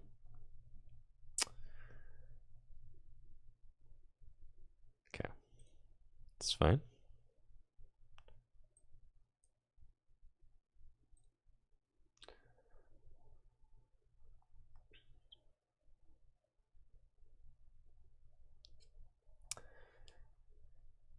But yeah, I'm a bit of a purist when it comes to skateboarding. Just, you know, my skateboard don't need a motor on it. I'm definitely a purist. You know how fast skateboards can go? You ever seen people do hill bombs on like longboards and not longboards, but even skateboards like in San Francisco? But still longboards too. Skateboards can go plenty fast. Real fast, dangerously fast. And thank you, Trey, and thank you, Stillsmog for the Prime sub in the 2 months. Oh, hill bombing is one of the scariest things I've ever. Yeah, I see the people who live in San Francisco and do those hill bombs in San Francisco on the short boards, like on the regular skateboards, bro. Those people have a death wish, 100%. They have no regard for their safety or lives.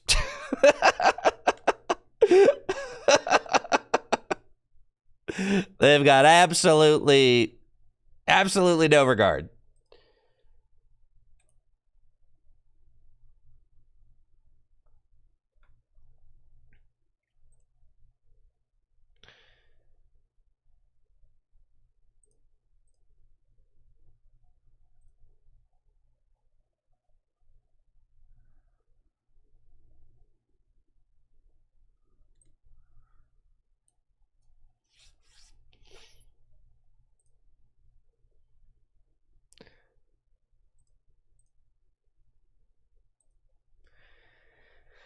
Okay, I feel like I'm... It's kind of cringe. It's fine.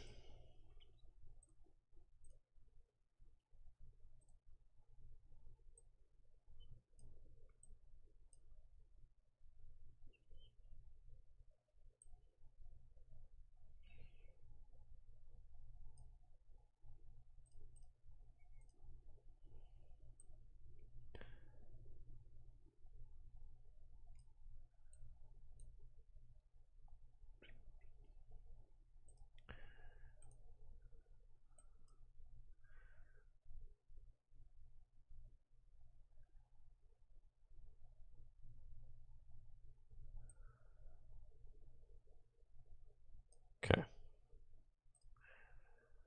Shred.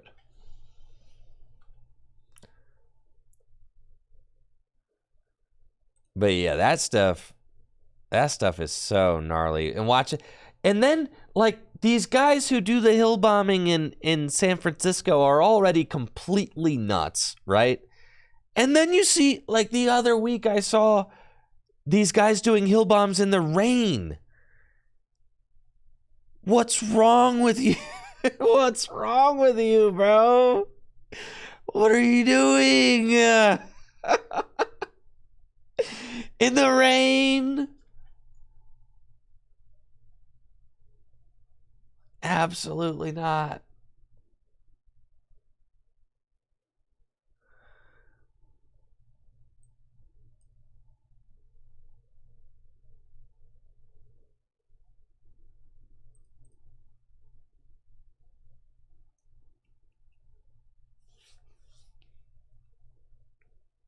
Okay, they've got 2 Tina down now. I can knock them out.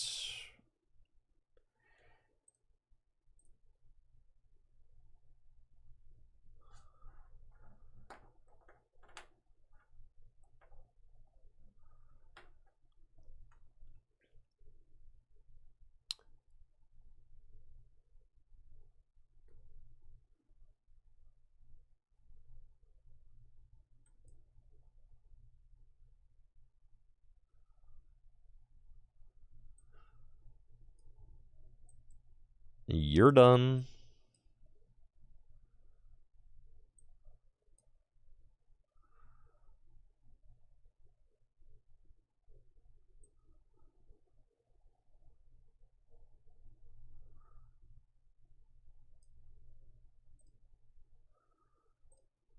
Lost impact.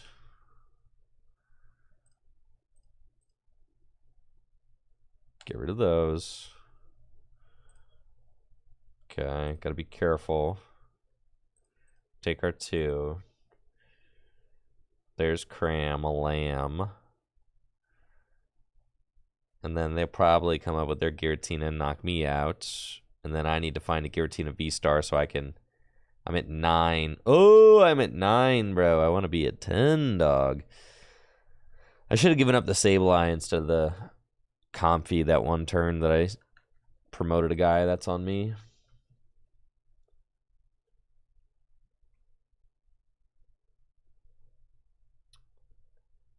I know. Yeah, Sticks, I saw that too. And then the cars coming through the intersection. Right. Like, dude, that dude almost got smoked.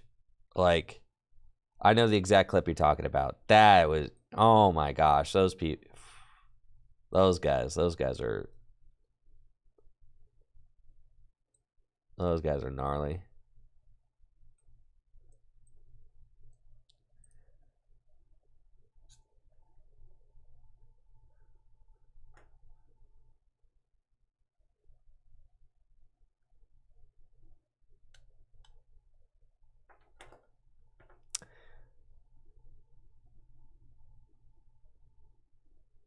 Turbo Tyranitar with Koraidon. I think Tyranitar is just not good, unfortunately. It's very sad, but...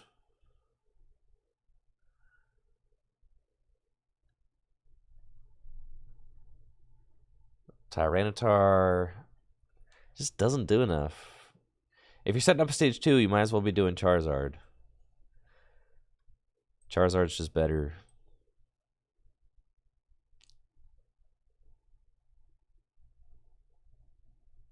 You want silly deck? Why do you want silly deck?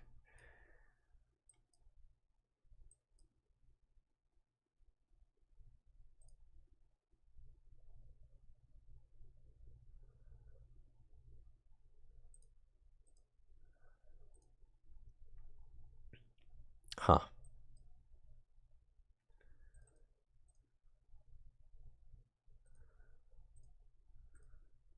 This could go poorly. I got 9, 13. Oh, I'm destroyed. I mean, I pretty much just can't.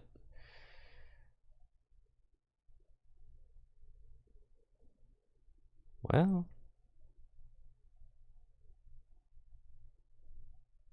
Like, what if I just hit a Mirage Gate, though, off of my Iono to 3? That might just be, like, the play I have to go for.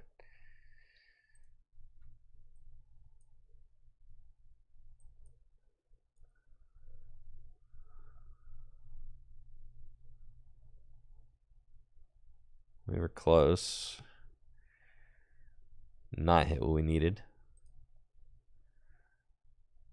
So I just have to hope they don't have it.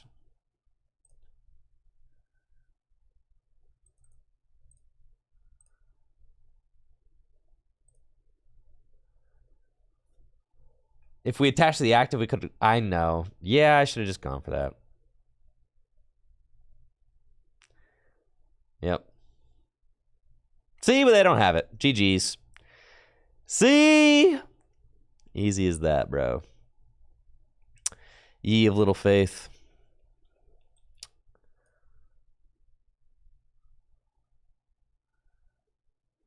All right, so then... That's fine. Yeah, it's not GG's yet. You are so right. I think we rope and double knock out the comfies. Yeah.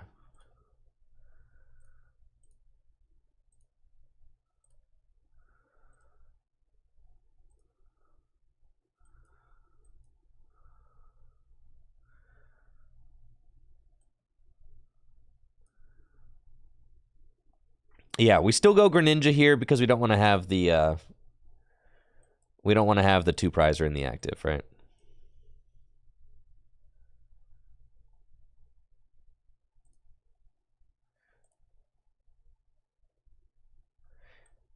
I don't think it really matters if the Tina's there or not.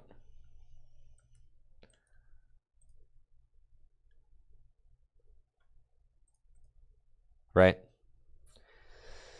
It doesn't really matter if the Giratina's there. Saving the energy is better. Because, like, I'm knocking out both Comfy anyway, right? So, like, they're not going to be able to put a Comfy up. So it doesn't really matter. So I think it's better to save the energy with the rope.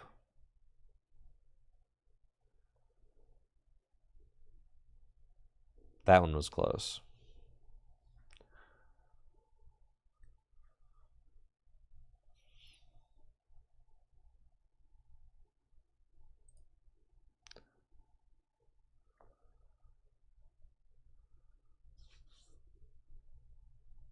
Oh, I had switch cart. Oh, I probably should have switched cart. 100. Yeah, I 100% should have switch carted. Yeah. Yes, this is why Tina is good, right? Why am I playing so much Lost Zone Tina? Because it's largely considered to be the best deck in the format. Shouldn't I get kind of acquainted with this deck if I plan on trying to win a regional or something? Should I not? I don't believe that. Well, maybe I need more information. Maybe I do believe that. Maybe it's changing. Maybe my mind is being changed. Yes, my opponent is playing Mew with Charizard, and I will show you why that this is a bad idea.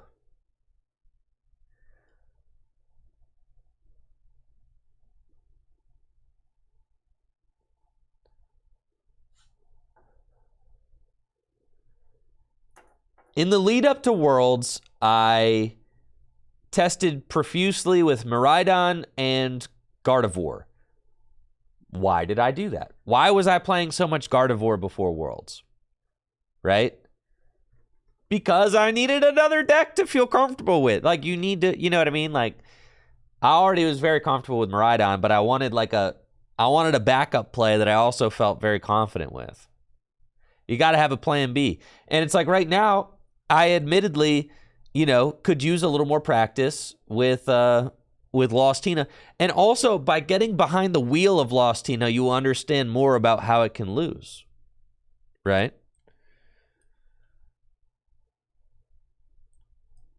That's really important. It's really important.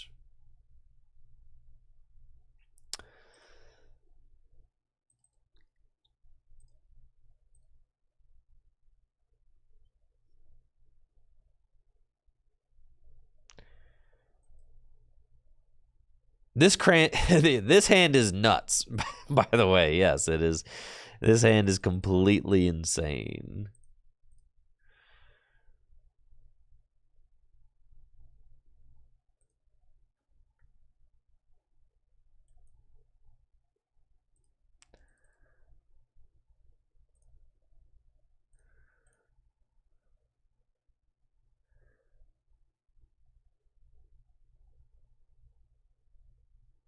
Yeah.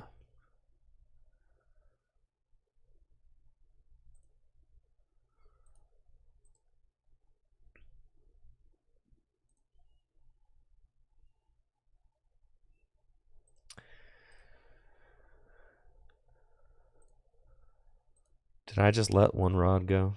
I did. I just let a rod and a water go, bro. And now you're gonna make me choose. Take the rod. It's fine. Goodbye, waters.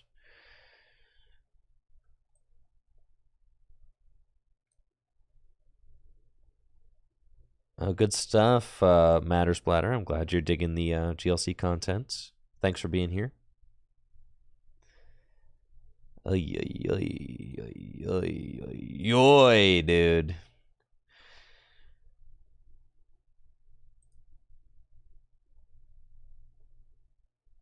You could do Greninja's fine, but like having 2 Giratina is more important than 2 Greninja.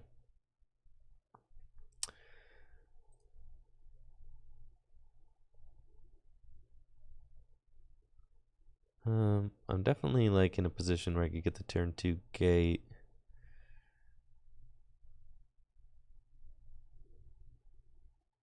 That's fine. Yeah, that's fine.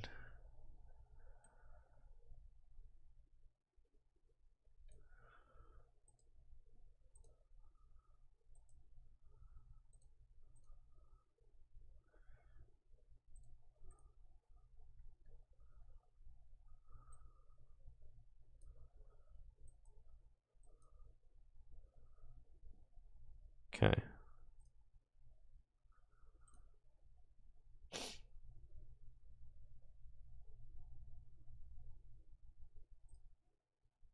Yeah, we're down 2 energy and rod right now, so we got to be a little bit careful with our resources the rest of the game.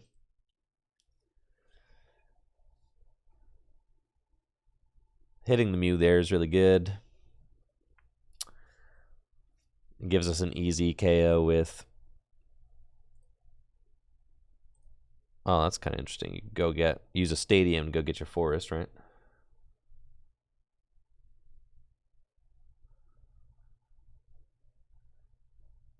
Cram tails. Yeah, I'm not seeing it. I'm not seeing the Charizard with the Mew strat. Just play like Mew is really good. You don't need to do all that.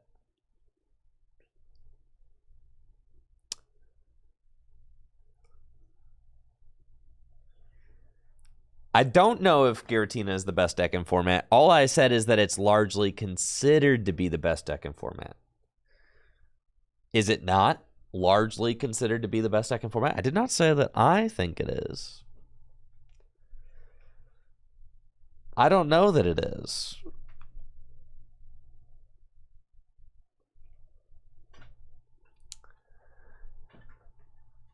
I think like the best decks are, and this is not like a hot opinion, I think they're Guardy, I think they're Lost Box, and I think they're Giratina Lost Box, and yeah, those three.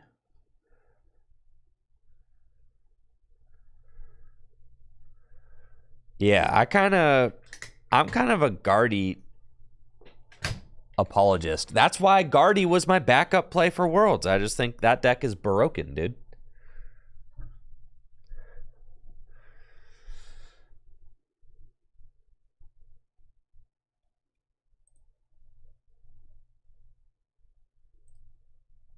Yeah, Guardy's incredibly broken.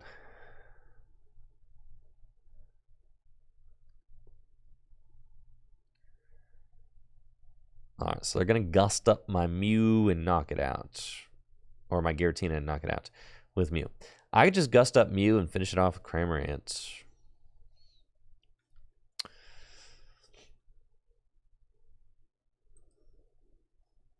I think that's probably fine.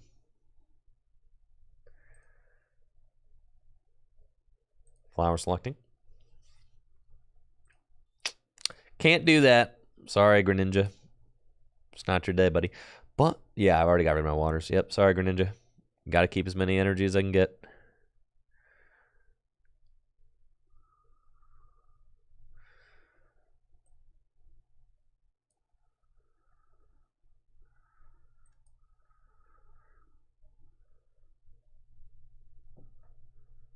Yeah, Mass Dave, I would agree with your top 5. Yeah, that's my top 5 as well.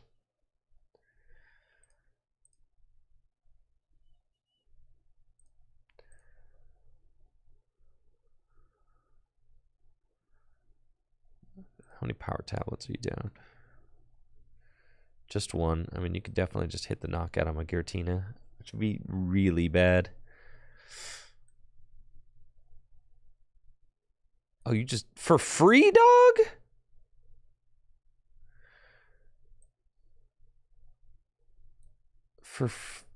Just for free?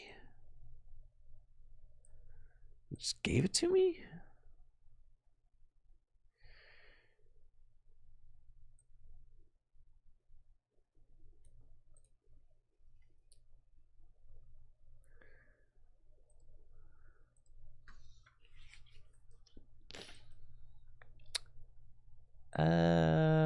Yeah. Another one of these geezers here. Energy on Comfy. And Spit. Okay.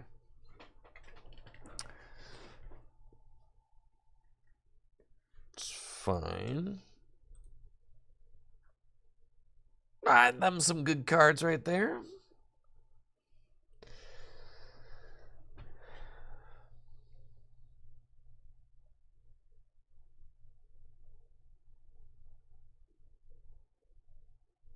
There's the Rare Candy Zard. They've got it.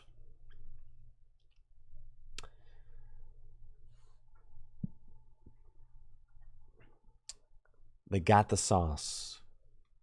Here come the Zard.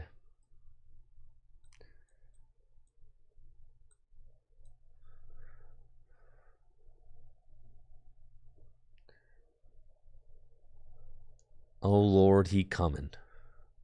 I'm getting Iono'd too. Okay. That's good. It means I'm not getting bossed. Let's go. Broken deck, bro. That's a broken deck right there. So broken. What am I at? 7 in the lost zone? 7, 8, 9. Okay. And I guess the idea is like if I take 5 prizes, then like Charizard's it's doing 300 damage, all right? I get it. It's pretty good. I mean, 300 damage is 300 damage. He's got 330 HP. All right, I'm not gonna.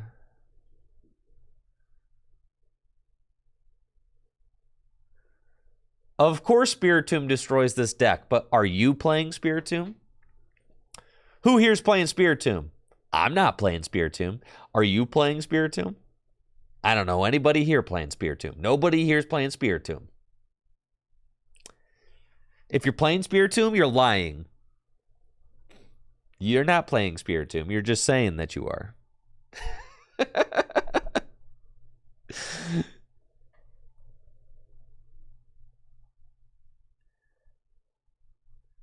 Whomst is playing the Doomst.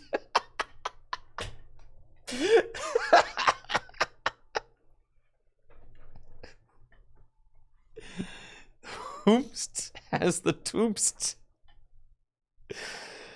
That's so sick.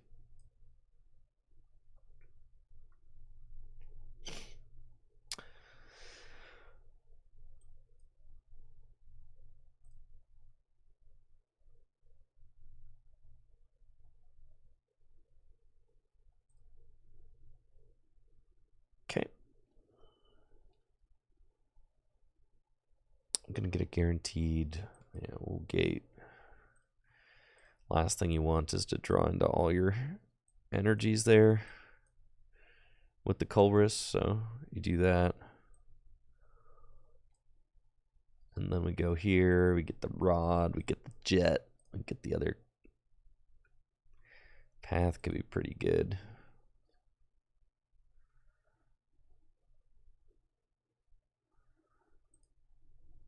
And get the other Colress. Yeah, I don't really even need path to win at this point.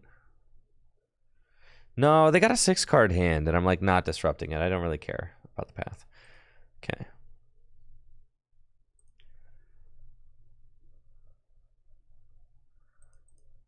And then I think I'm game for that over that. Yeah, for sure.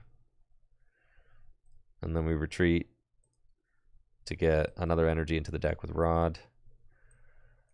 We're going here. Flower select. Another gate. I'm nuts with it.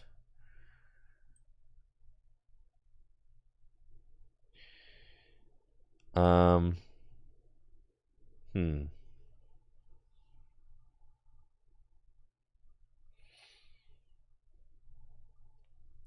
let's Super Rod those two back into the deck. I know I've got my V-Star, and then we're going to do this. I think maybe it's correct to not take out the Mew right now. Yeah, so I'm going to Rope, and then I think I'll Lost Impact. And then, yeah. Okay, so I think I'm going to Rope. So, let's Rope. If they send up the Charizard, then I'll V-Star it. But I want to save my V-Star for like the final knockout. Yeah. I'm going to Rope into my final Comfy. Yep. And then I'm going to go Jet onto the Tina and then Lost Impact. Because I don't want to V-Star now. That's like a recipe for disaster, basically. So we're not going to do that. I literally said I was going to do the thing and I didn't do the thing. That's fine. Whatever. Who cares?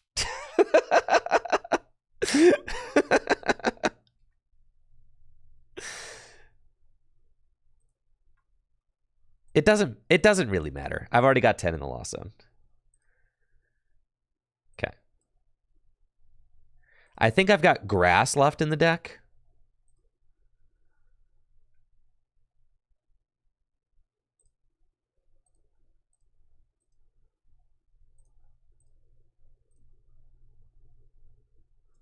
Yeah.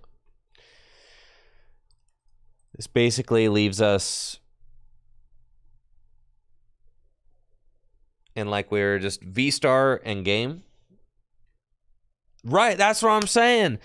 That Flower Select could have been worth. I could have. What if I had to get rid of something important? Yeah. See?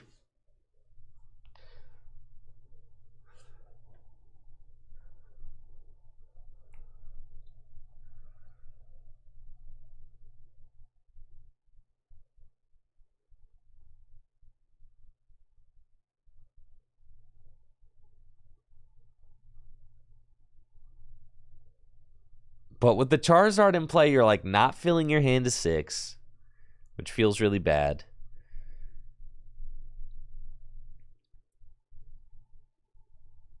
Your hand could clunk up with fire energy, which you also don't want.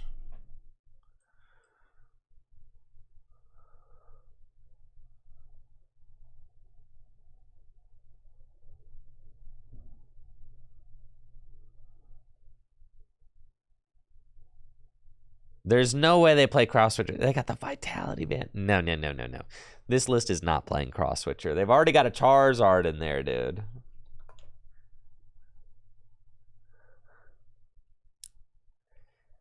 Listen, I put Flying Pikachu in my Mew VMAX stack. I'm a firm believer you could do whatever you want in there.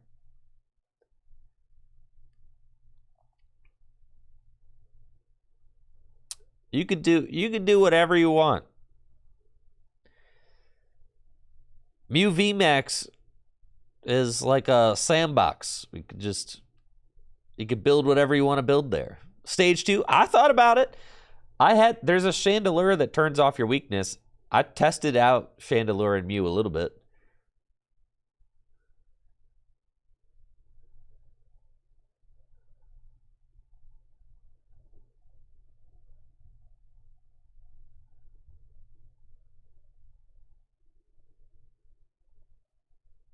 So they're going to boss up this Tina. And then all I need to do is find grass energy for game.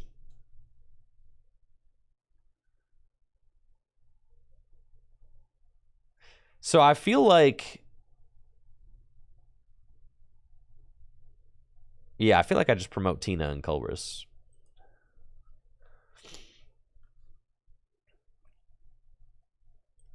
Come on, baby. There we go. Good deck.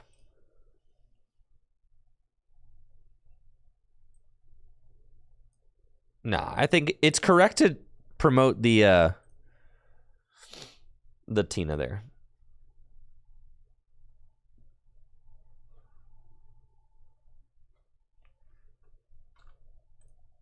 You could always find, like, if you happen to find switches, then like you can play those, but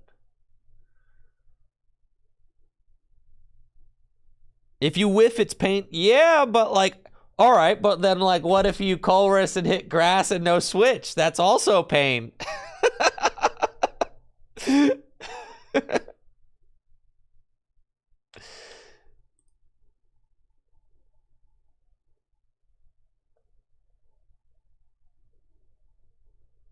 Snubble tier.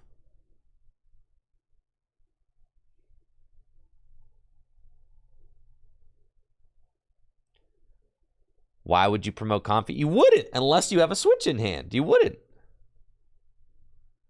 I had Psychic in hand. I needed to attach the grass for hand.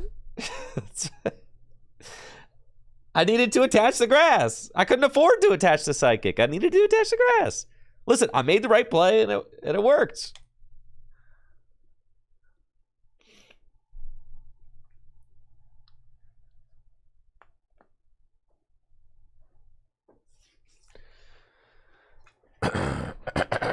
Right, we're winning too many games. We got to switch it up.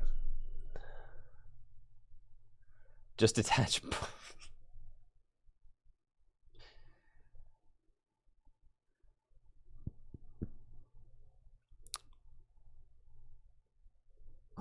I'm starting to kind of see the... I'm starting to see the benefits of the Tina life.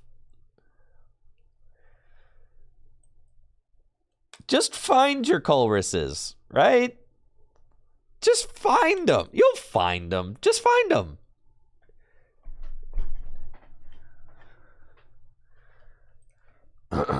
Just find them, you know?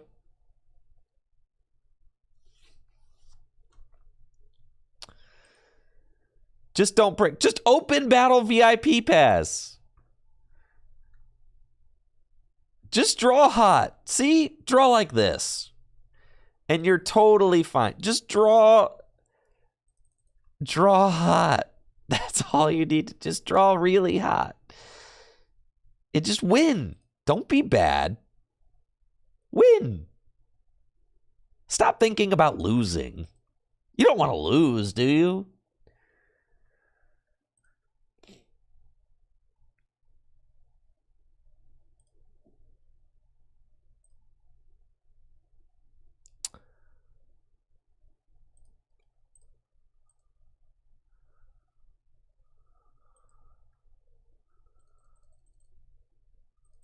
Oh, man.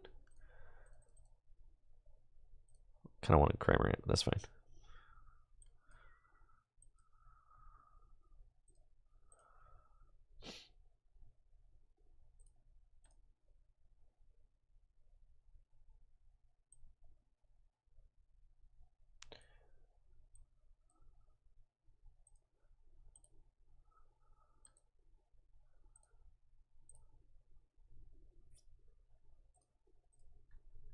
Okay. One water down. I'm pretty sure I have a water in the discard pile too, so that's fine. You only need 2. All right. Pay us.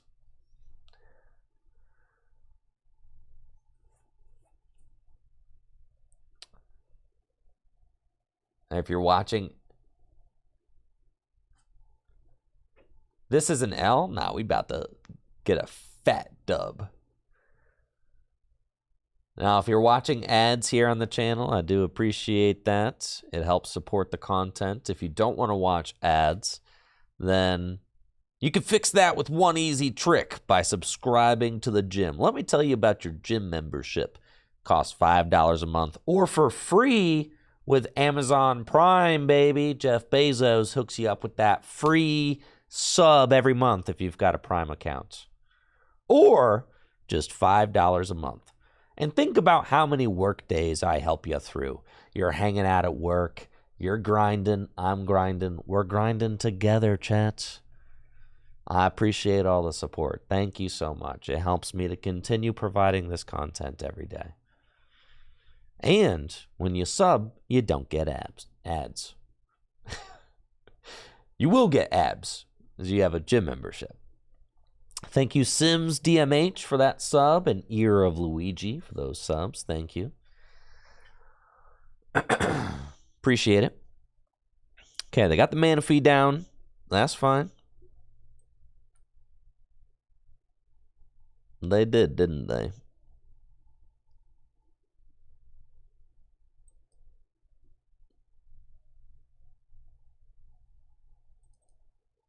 Jet Path Culver's. Good. All right, so I'm probably not attacking with concealed cards. You can't attack with concealed cards. I'm probably not attacking with Moonlight Shuriken, if I'm being honest. At least not soon. Because they got the mana fee there, so.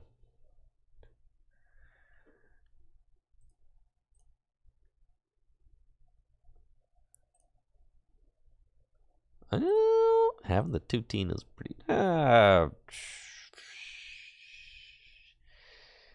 the switcherooskies. Let's race to 10, you know?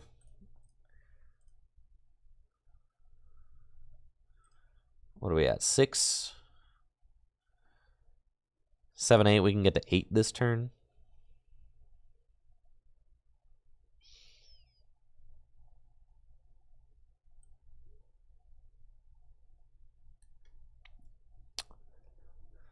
Let's escape rope. It could be an Abyss Seeking, but I definitely want a rope. Okay. Flower select. Good.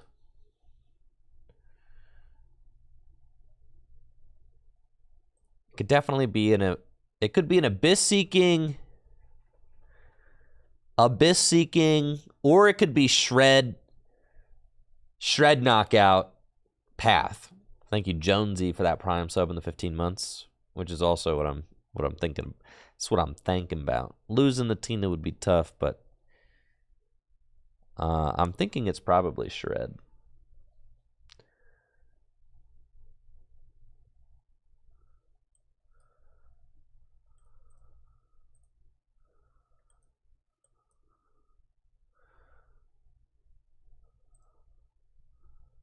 Yeah, that's fine.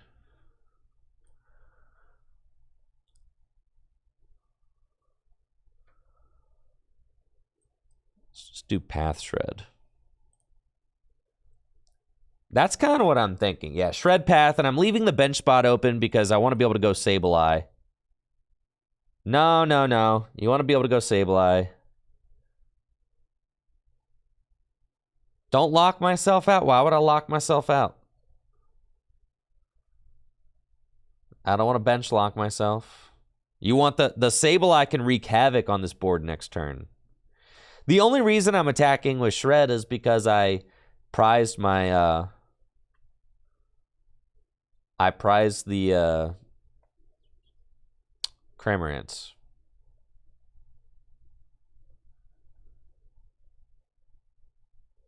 And that's fine. Next turn we go Colress. We've got Rope. And we get to 10.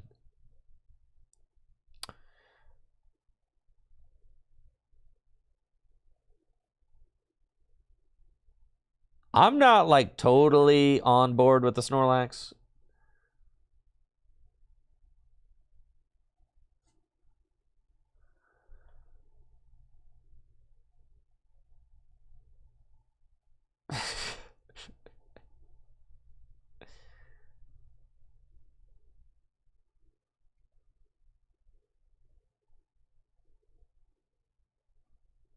Jet and Capture Energy are both really good. They're different, right? I mean, Capture Energy was a mainstay in a lot of decks. Jet Energy is really good with, specifically with the Comfy engine. Jet Energy is insane.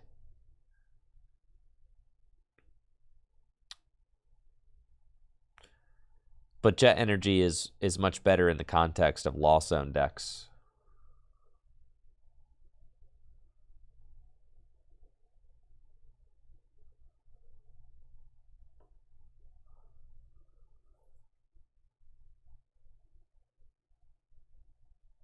Bro Toner, you can call me Andrew. My name is not about what you feel like calling me. My name is my name. So respectfully, you can just call me by my name. That's fine. It's not really about you, is it? Yeah, I don't really like your name, you know? What if I just called you something different? Like, nope, that's not how it works. Yeah, it's kind of a... Yeah, that's not really how it goes, is it?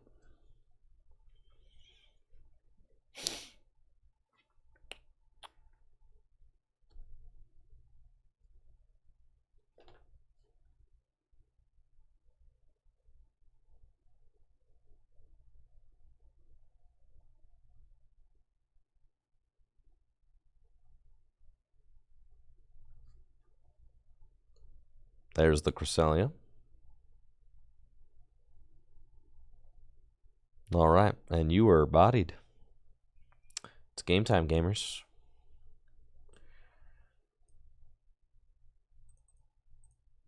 Oh, yes. Goodbye. Sloan. Goodbye.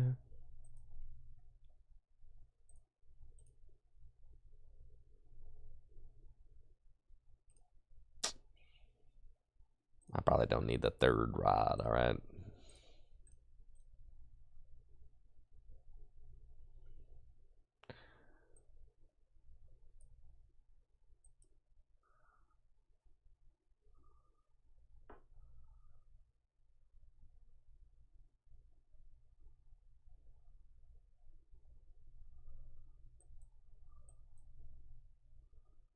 Okay. It's 10, right? Let's go, baby.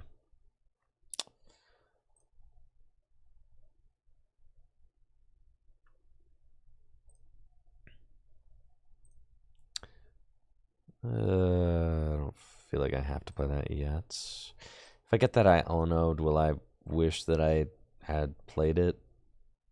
No, I've got 12 cards left in the deck. I'm fine. No, I'm chilling, yeah. I lost mine. We're going 8 there, and we're going.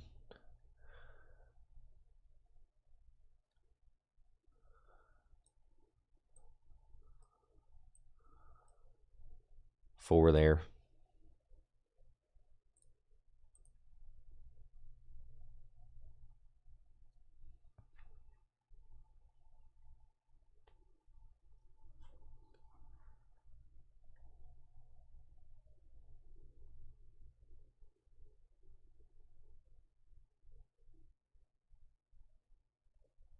And then with 40 there, even if they Moonglow reverse and evolve that into like a Baby Guardy, I could still knock it out.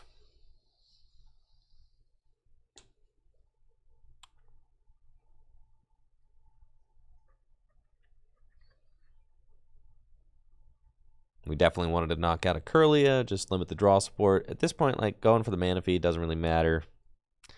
It's like, you just want to take out the live cards. You don't... Attacking with Radiant Greninja is really only something you do if the opportunity presents itself. You don't really make it part of, like, the master plan. It's kind of just like, well, it's here. So, I guess.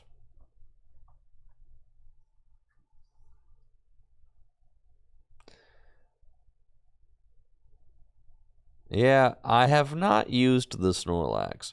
It feels really bad to Mirage Gate onto a Pokemon that gets knocked out like that easily. It is like Snorlax hadn't taken 2 prizes mostly. What's the best way for Guardy to beat Lost Zone Tina? It doesn't. Go fast, get a gnarly turn 2 setup. Don't stutter.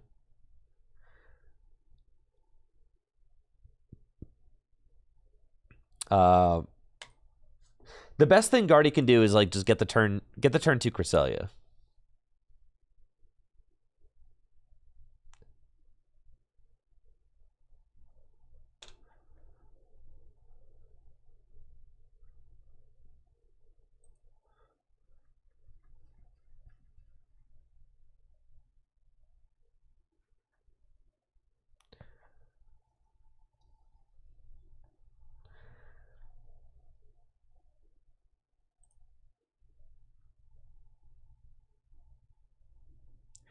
Guardy can beat Lost Zone Tina. Of course it can. But, like, I'd say by and large it doesn't. That's one of Lost Zone Tina's good matchups.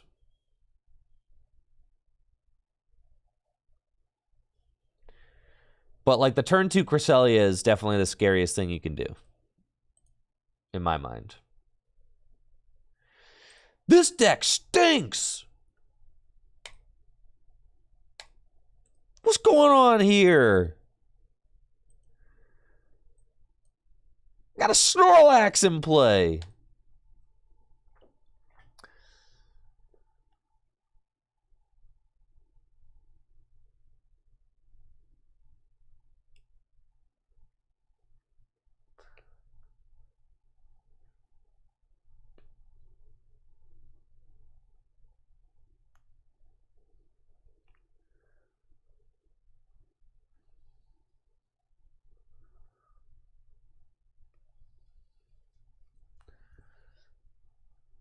Oh, this is...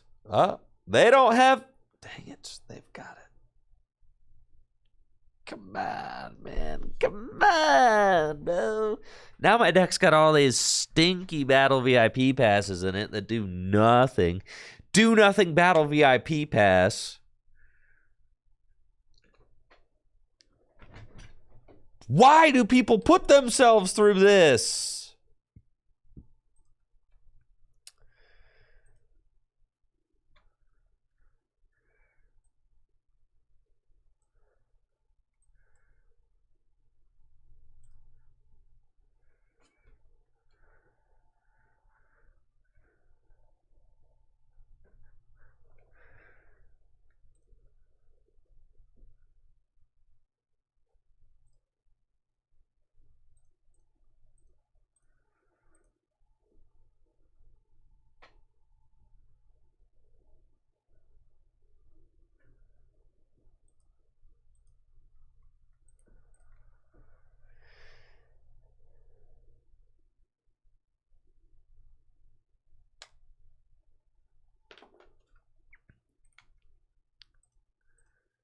All right. After playing Tina a whole lot, I have never used that card. Everything else about this deck is kind of broken, though, so...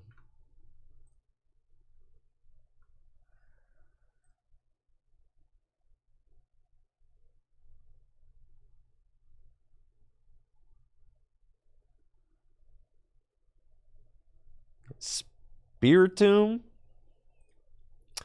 Mew is... Nah.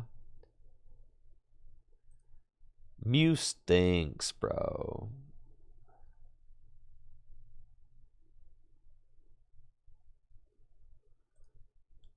Third Path. Yeah, Path. Now that's a broken card.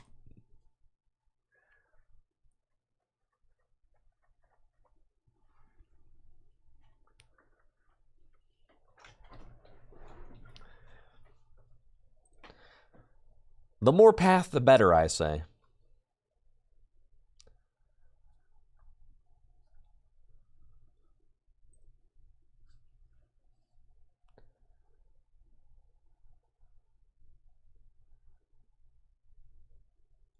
Thanks for all the Path.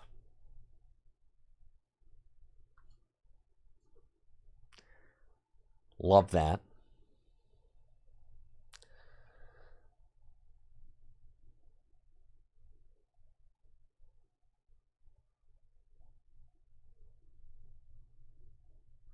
Play a stage 2 deck, but I'm winning.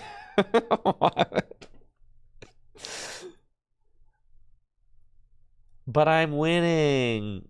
Because I'm playing a good deck. All right, we want more basics.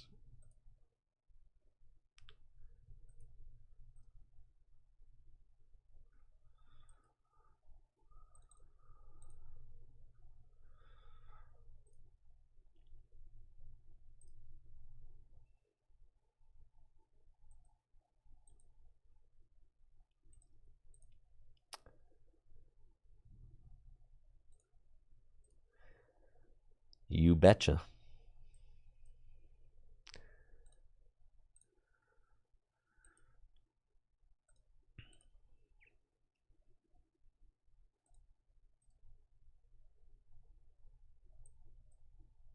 Oh, baby.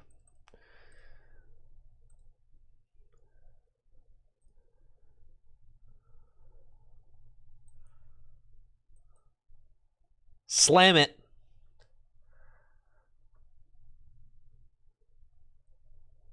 And you're go, bud.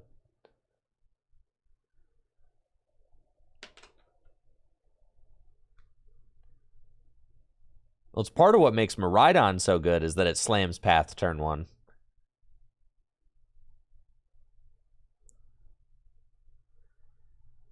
Raichu? Ah, see, you're messing around. It's like that.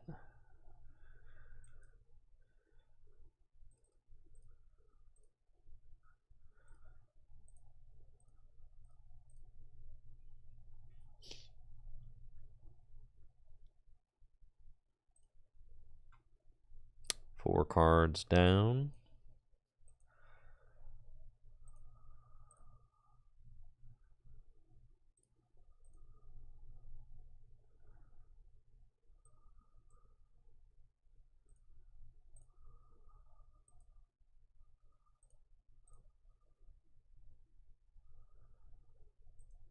Put a vacuum in Miraidon and you never have to worry.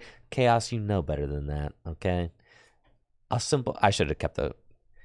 You think you're going to find that one vacuum in your 50-card deck when you need it on turn 1? Absolutely not. Just go first. Just go first as Miraidon and play the path yourself. No, you're not going to have the Arven. No, you're not going to have it, okay? Just go first and play the path yourself. Just be good. Be gooder.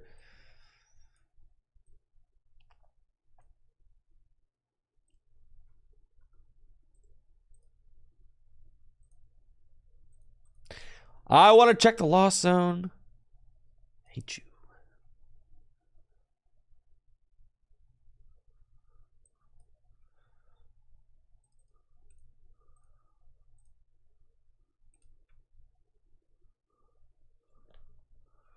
Oh yeah, you're destroyed. You're big destroyed. That path's just gonna stick, so that can stay.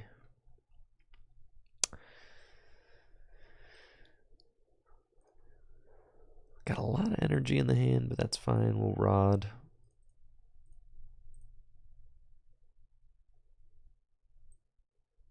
And then gate. Beep doop beep boop. Beep boop beep boop. Here I am playing the Lost Zone deck.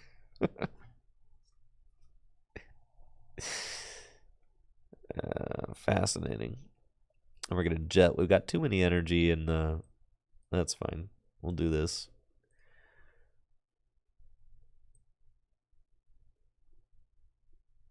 Yeah, that's fine.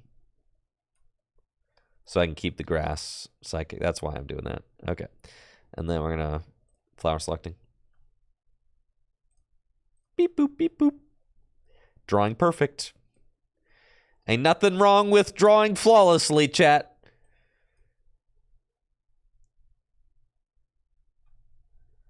Nothing wrong with drawing perfectly all game. Don't mind me while I just draw everything I need in the exact order that I need it. This happens all the time, chat.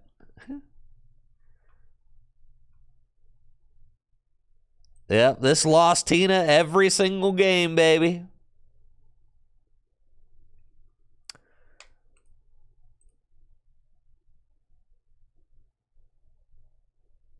Man, I am not putting no vacuum in my Miraidon list, dude. No, that is cope. That is a bad card. When you're playing Miraidon, you want to see good cards. You know what's not a good card? Vacuum. You want to see cards that let you win.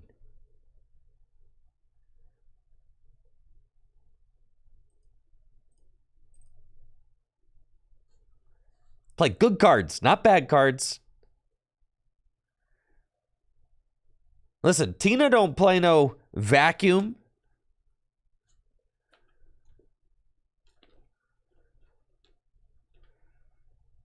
No, vacuum stinks, dude. You not need no vacuum in that deck.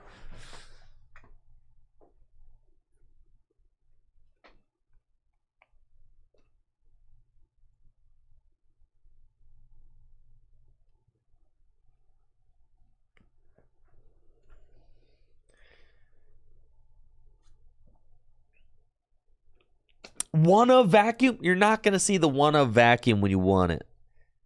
You're not going to. It's cope, dude. It's cope. It's cope. You're not going to see it when you want it. It's so much cope.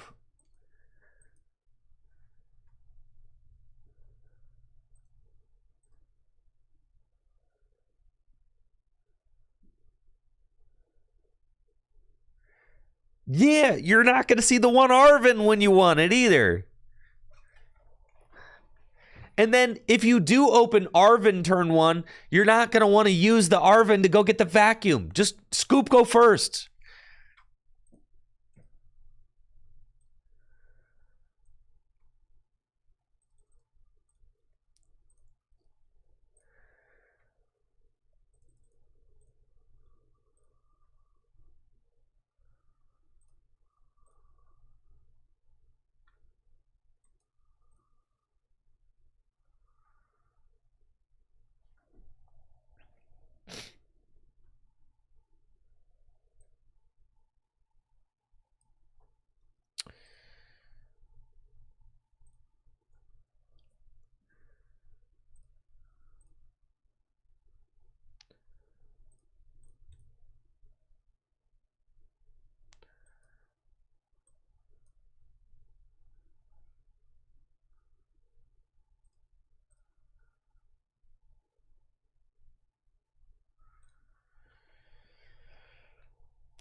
I think we kind of just judge based off what they do next turn. I mean, I could go for the third. If I go for the third, then I kind of...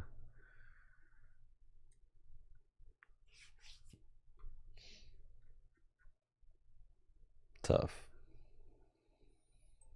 I feel like I could just pass.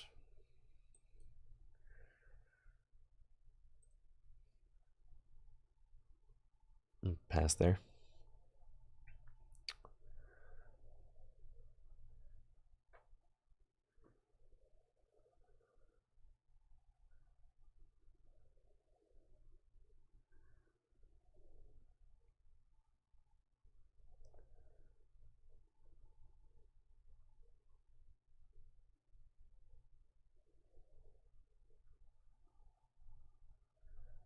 I think there's so many better cards I'd rather play than a vacuum. Oh, Arctina? God, this is so easy then. My goodness. Me when I see it's Arceus Giratina. Whew. Thank goodness.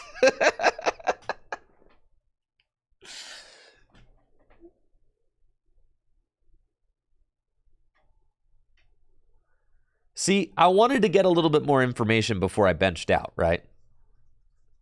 You don't want to put down you want to get a little bit more information before you fill your bench. Like, I didn't even know what deck I was playing against.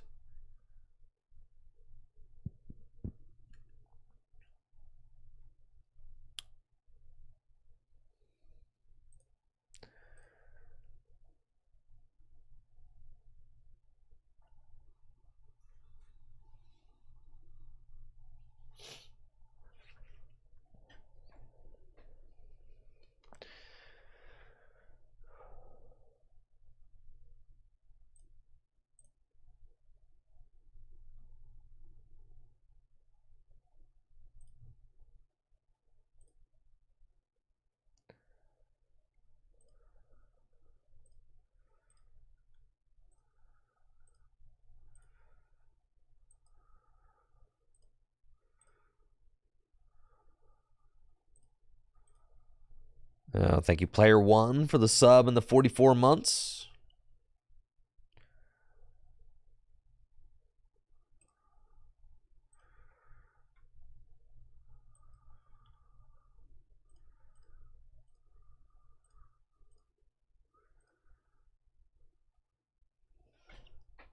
Yeah, you're roasted.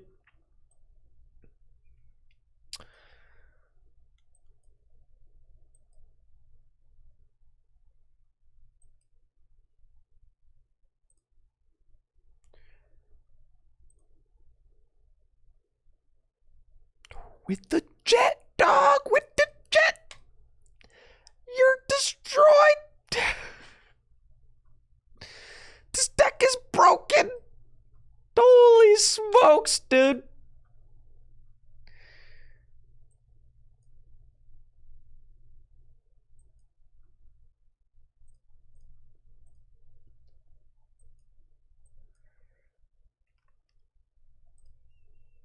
The heck, bro?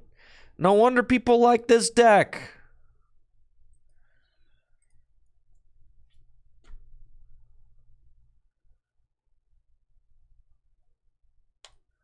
Iono's chill.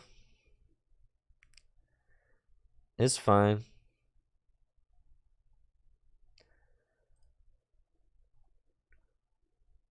It could be Roxanne, too. Iono is just well, here's my thing about Iono, is that it doesn't totally stink to see turn one. Well, all right. So here's the argument for the Iono, is that your Lost Tina deck is a pile. You need as much early consistency as possible. Yes. You want Colress, but you can't always get what you want, can you? What if you don't got Colress? It's a 5th early draw supporter. You can't just like always say like, oh, I'll just have the Colress no matter what. Iono fulfills both functions.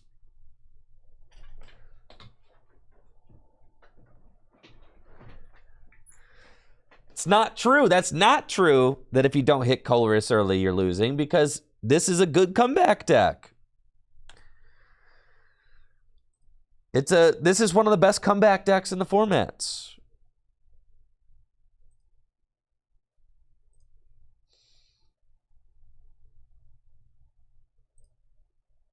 Man, bro. Man, bro.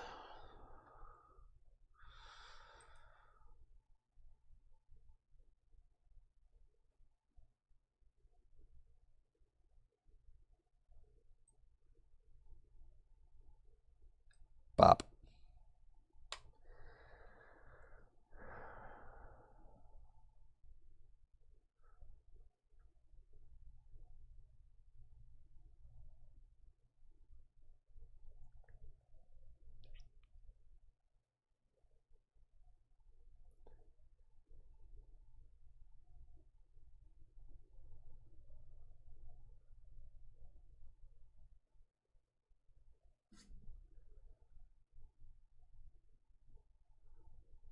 How does Urshifu Intellion fare against Lost Zone Giratina? Anyone know how that matchup go?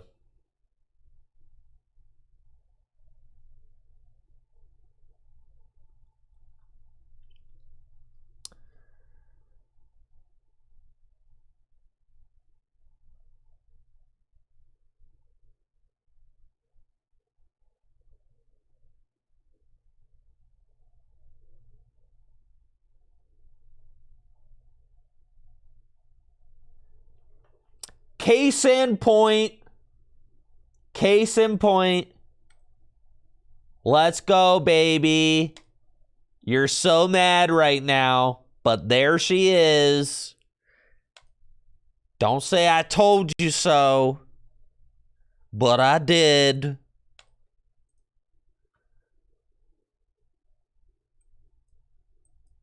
And guess what?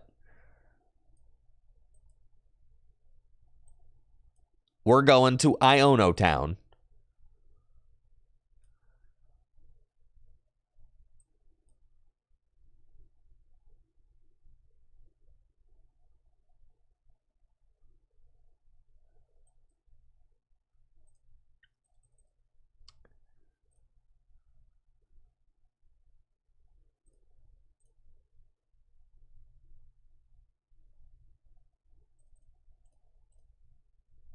We're chilling, dude. We're chilling. We're chilling, guys. No sweat. I don't even need that jet, dude. For real. They're not going to find what they need off that judge. They had a research in that hand. Thank you, Nick, for the Prime sub in the 17 months. They had research Arceus in that 2-card hand every time they did.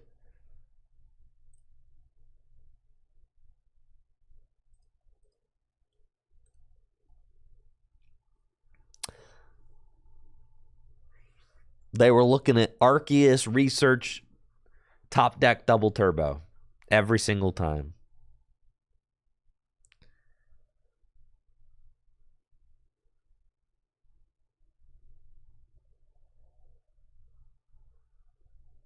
All right, then they were sitting on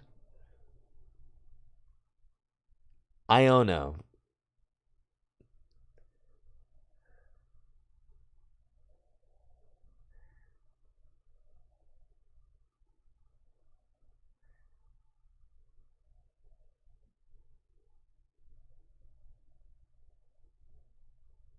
You beat Schmansky at a cup. It's like 45, 55. What? So it's slightly unfavorable for Tina.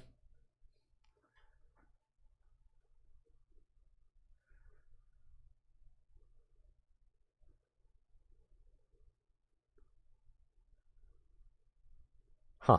Interesting. This fine. They ain't even taking a knockout.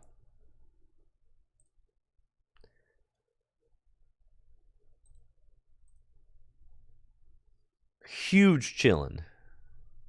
And I'm getting Iono'd into the gas. Well, Getting Ionoed into something, that's for sure.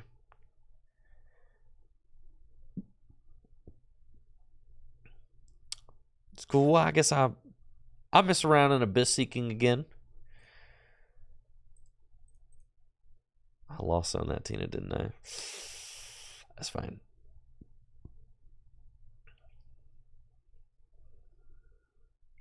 Woo! Into the gas. Like I said, bro. I do not need that Radiant Greninja, like, at all. The Sableye is probably just better. Okay, we got 7 in there now. Big 7. Switch carts. Flower selection.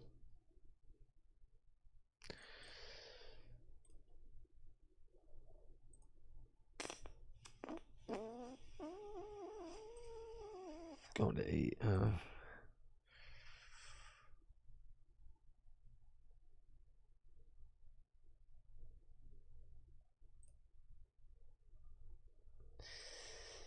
That's fine.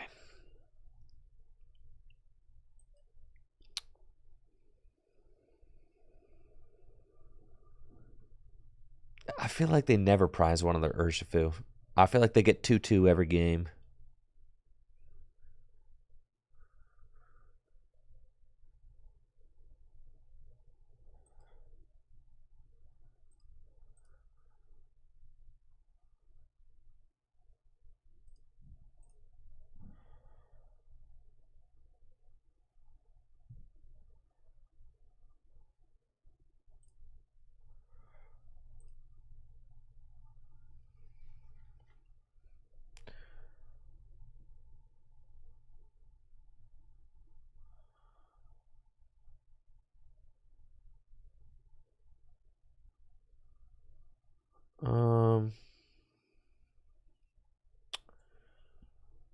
I feel like I'm just chilling for a turn.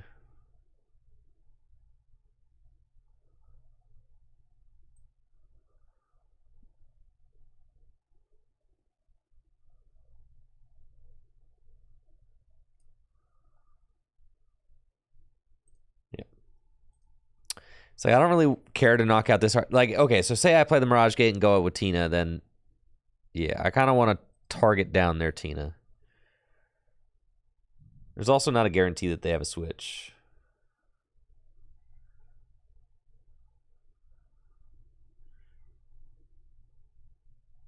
So, like, yeah, if I force them to... Oh, that's fine, that's fine. So then I want to go Mirage Gate Boss, right? Which is why I save that. So then I can go 2-4. Yeah, that's good. So they're coming back up with this guy, and I don't really care about that. I would like to find a rod, so I will promote Comfy and see if I can't find one.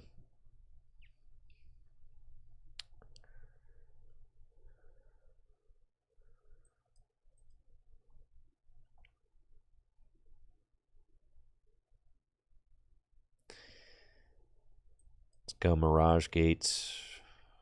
Get those. Yeah, I would like to find a rod over here. And then we're going Flower Selection. And we'll take the grass. And then Rope-a-Lope. And then we'll do it again. But I should just be able to kind of tear through this entire deck with just this one Tina here.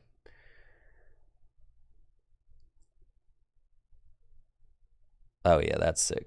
That's good find. Because then we're just going to go Jet. Boss this. And Lost Impact. We go 1-2. And then we got guaranteed the next 2. I just need to find I need to find Rod and my other Tina. Like, that's going to be the only thing that gets a little bit sketchy here.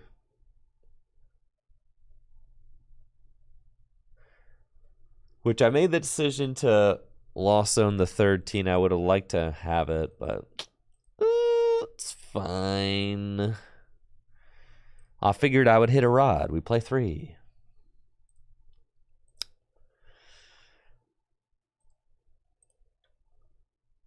And we haven't used any.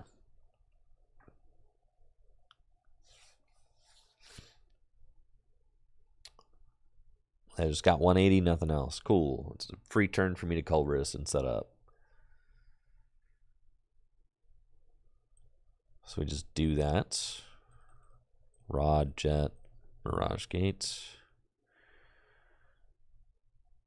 Okay, we Rod. Put Tina and Water back into the deck.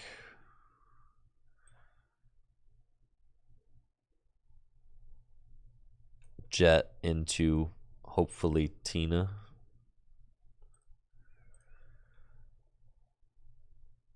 Haha. Nest Ball. Oh, my other V-Star is not around. Sad, but that's okay. Get those over here. Just want all the Pokemon down. Small of a Star Requiem. Just want as small of a deck as possible.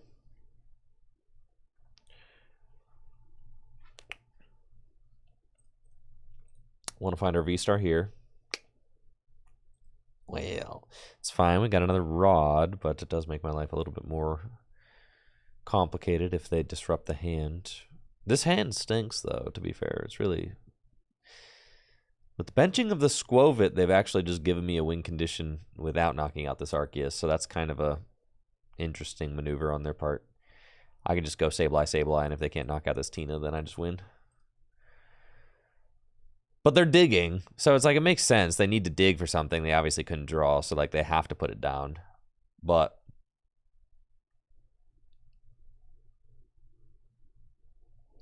that does give me a very easy win condition. They missed the double turbo, and that's GG's. Let's go.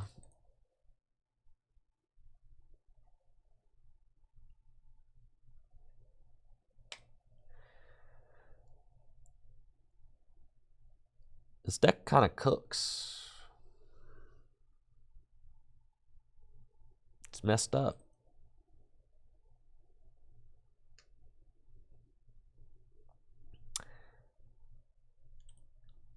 I think I feel one with the Tina lifestyle now. I feel like I understand it.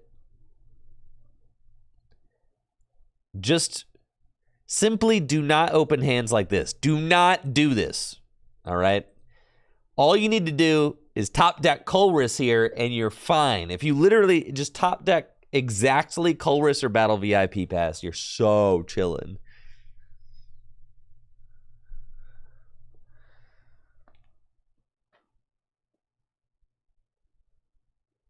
Easiest top deck Battle VIP Pass of my life right there. Man.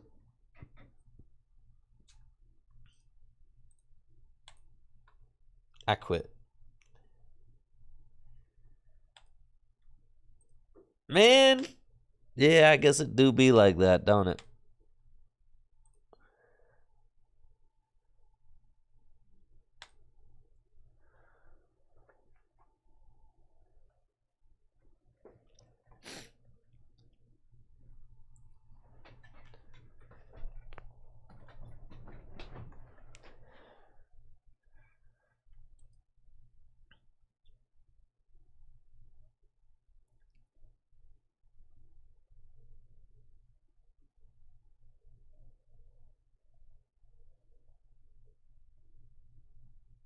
It doesn't matter. In best of one, you can have that happen. Just win the rest of your games, which Tina can very much do. You can have that happen one game. Easy. It doesn't matter. You're just like, oh yeah, whatever. I'll dead draw one game. I'll win the other 5. Another Lost Zone deck? Come on, not another Lost Zone deck.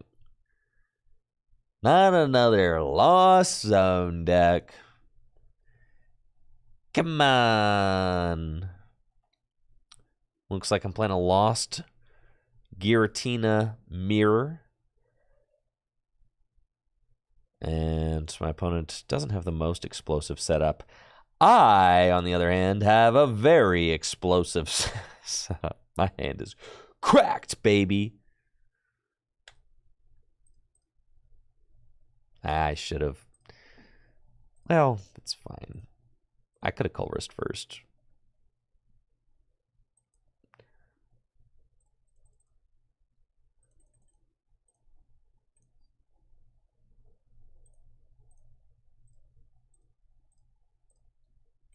It's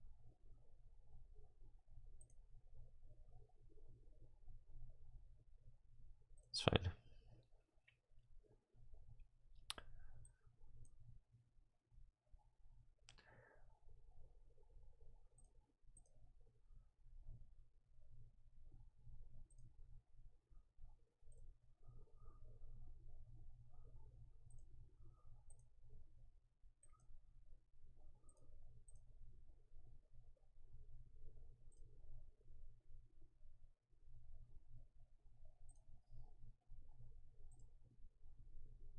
That's fine. That's fine. That's fine. That's fine. Keep that.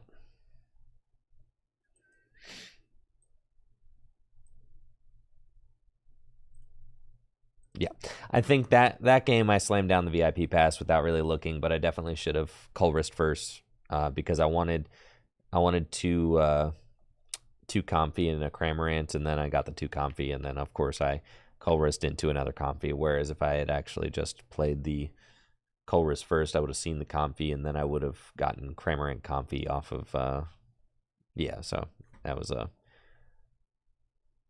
my bad. Yep. And it's little mistakes like that that cost you, right? Because because I wanted the 3 Pokemon, I wanted double comfy, so you always do the Culvers first before the Battle VIP pass, but I was just greedy. I just played it so fast. Like, I blinked and the VIP pass was down, and I was like, dang it, bro, I gotta actually think about that.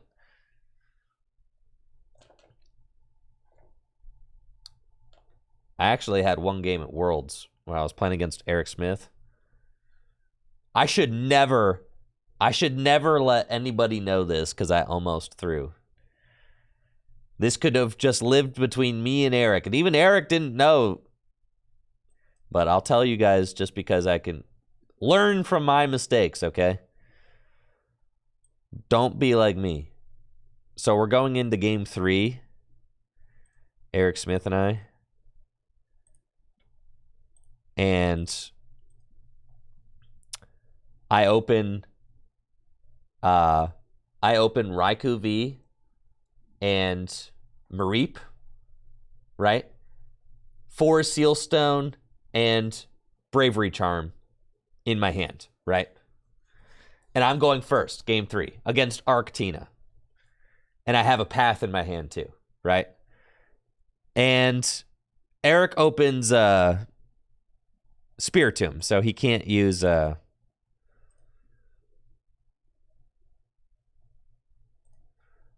I can't use Fleet-Footed or whatever.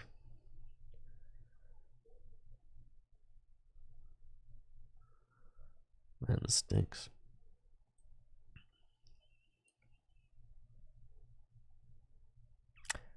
Does it? What's up with the water energy? 1 water in the Lost Zone.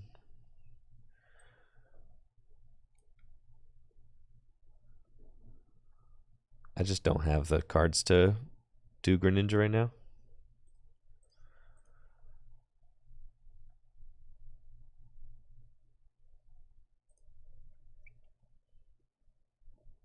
Yeah, see, like this whole game, I'm just getting punished for not getting the...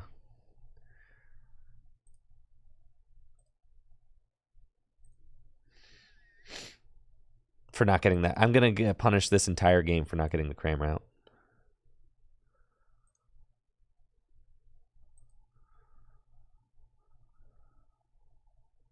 That's fine.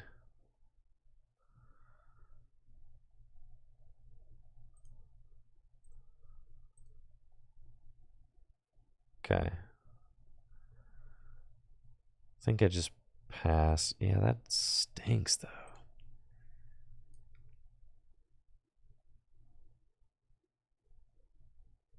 Wow. Terrible. But, so like I said, I have Raikou V in the active, Mareep on the bench. I have a Path to Peak in my hand. I have an Energy. I have 4 Seal Stone, and I have Bravery Charm. And I just start... the first thing, I just throw the Bravery Charm on the Raikou. And I don't have, like... I don't have anything in my... I don't have a draw supporter in my hand. And I don't have a Miraidon out. So, like, without even I just threw it. And I was like, oh my God, what have I done? Right? Because, like, I needed to use the 4 Seal Stone to go get a supporter card. So I'm, like, burning. Like, I'm so livid. And it was like, I blinked and the charm was down. Right? It wasn't even like, I had just, like, a brain lapse. And I can't even fleet-footed because of the Spiritomb.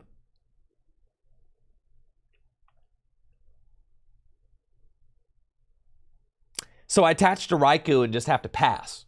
And I'm like, I'm really upset. I'm like, oh my gosh, this is terrible. And then, there's my stupid Kramer.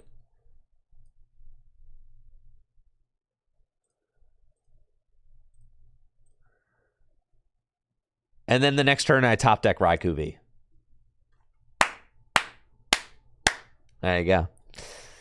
Ain't no defense for a perfect top deck, baby. Top deck Raikou V. Or Raichu V. I top deck Raichu V, and I'm like, slam, stone, research.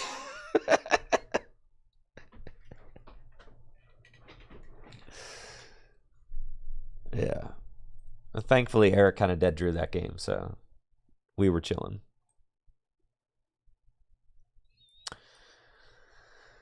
Oh, it's flower selecting.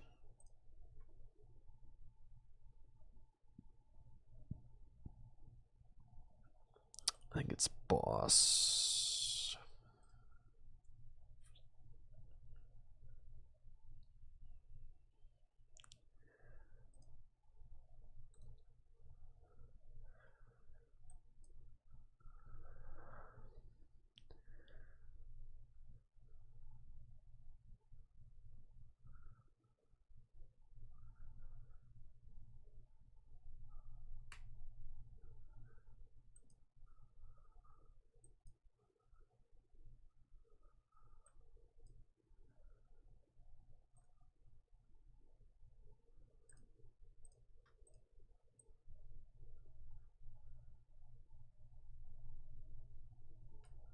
Okay.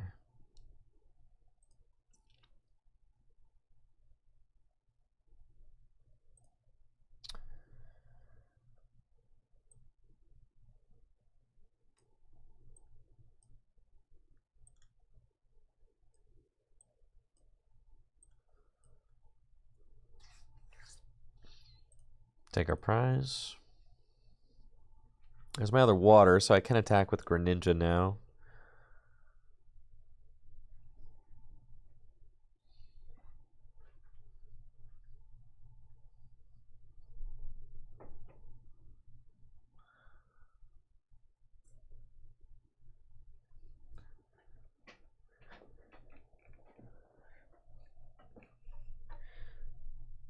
Basically, in my winning in Co-19, basically, in my winning into, it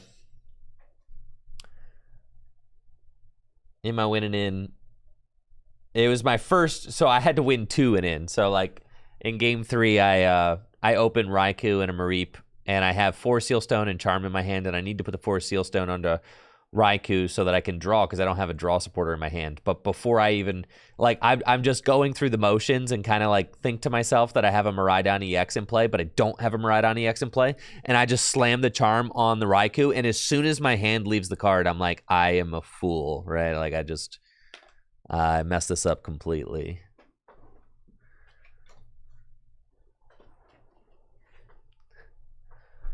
But I top decked a Pokemon V and was able to force Seal Stone the next turn, so we were chilling. Yeah, I think I'm just getting bodied here. I think my opponent's just... I am getting punished this entire game because I did not get the Cramorant. It's literally my fault.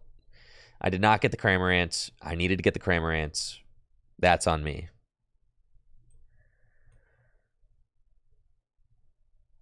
Yeah, 20 damage should have been on the Cramorant too instead, but it's fine.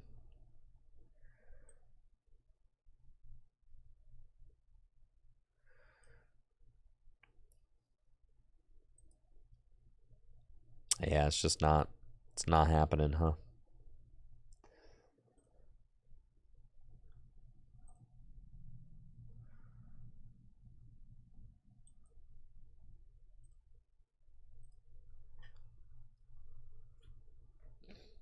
I need to find like Iono, and I don't have that. Yeah, there's no chance.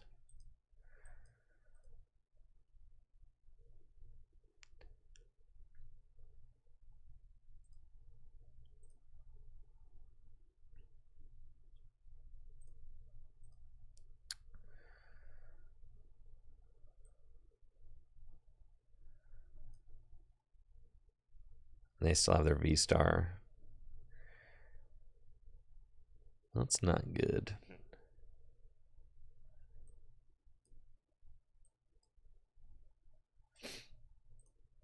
They've got a huge hand, but whatever. Maybe they don't have it.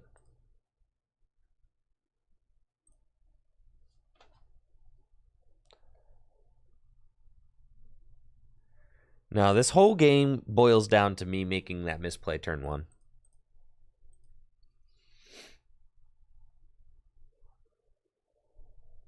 I needed to play the Battle VIP Pass after the Colress. It's a simple sequencing issue.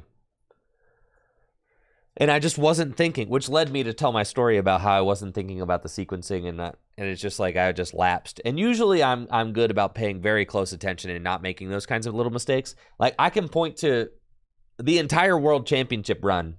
You know, I think that was the only like real misplay that I made. You know, blatant misplay.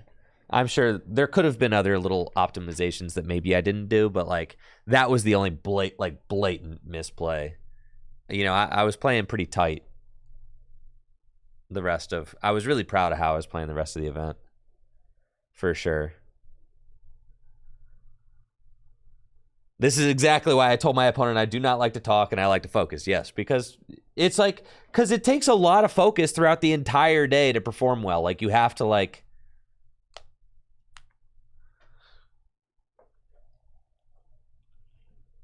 you know, you have to be making correct plays over and over and over again over the course of a long event, you know.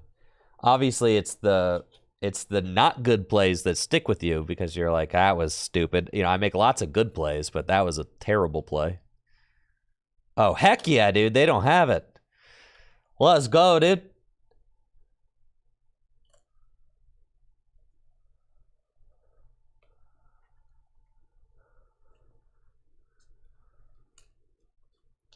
Oh, this game is over. Pack it up. See? And this is why Tina is so good.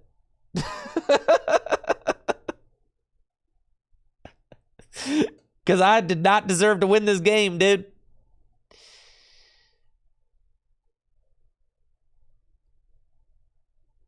I feel like...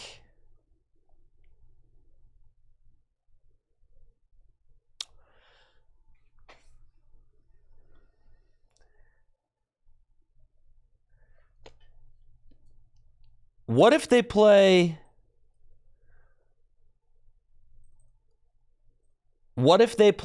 Don't overthink it. I know, but what if they play Snorlax? What if they play Snorlax? Like, yeah, I could just boss knockout, but what if they play Snorlax? Then I could just lose, right?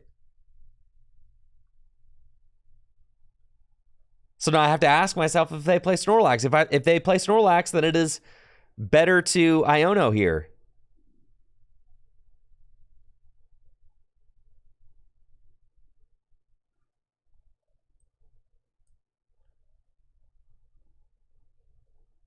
It's really hard to know, right?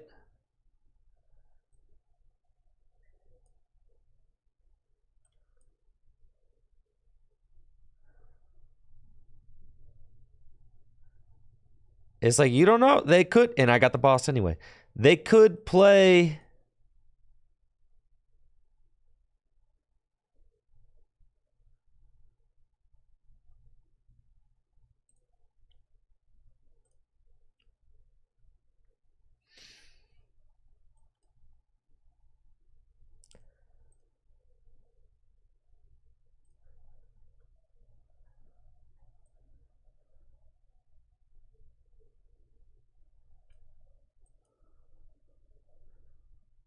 Okay. I feel like this is just better. Right? Like, don't you guys feel like this was better? Don't you feel like this was better, guys? Don't you? More secure.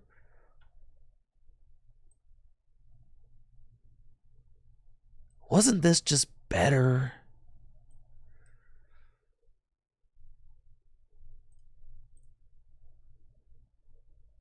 Like, this was always going to be the better play.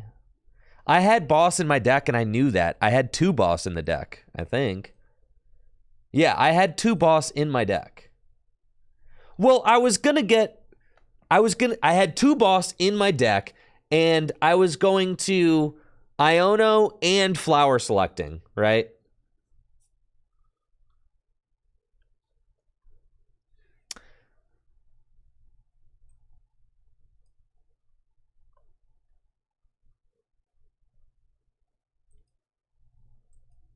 There we go. Nice. I'll take it. Never punished. Love to see it. The plot armor remains.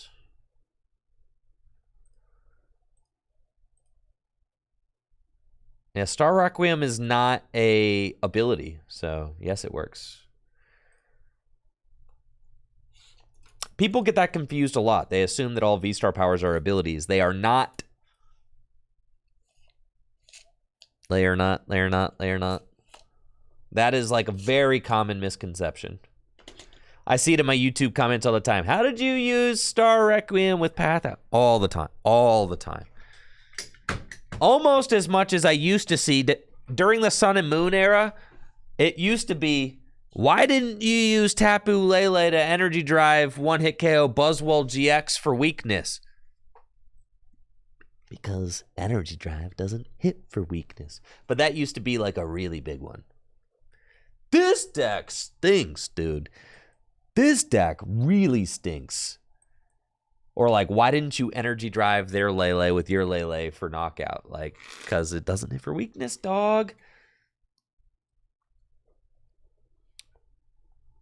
This deck reeks. This deck stinks. This deck is irredeemably bad.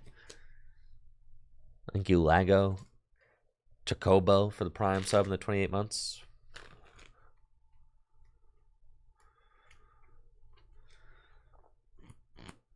Man! Man! All right, come on, Sableye.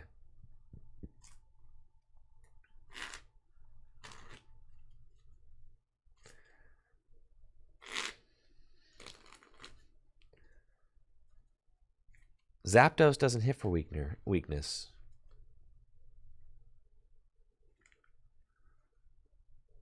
Holy.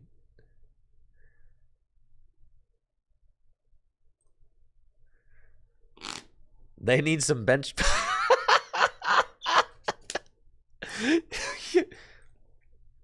All right. Where are my Iono haters? I'm telling you, dude, this deck stinks. You gotta play it, dude. You have to play it. This deck stinks so bad, you have to play it. Oh, we're winning in this game, dude. We're winning this game, dog. Why? Because it was an Iono. That's why we're winning.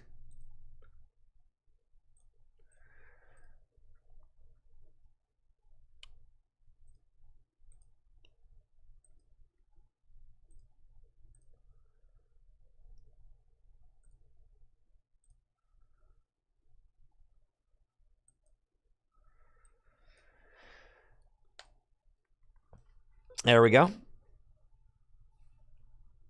It's Iono. It's you played the Iono because the deck stinks. If you've made it to the end game, you're chilling. All you have to do is make it to the end game, and you probably are winning.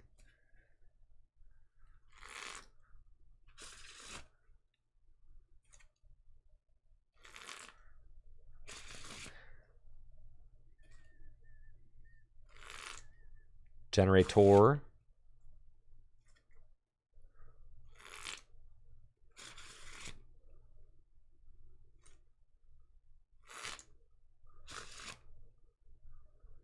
The stone. They got the stone. Cut the Snorlax for a third path.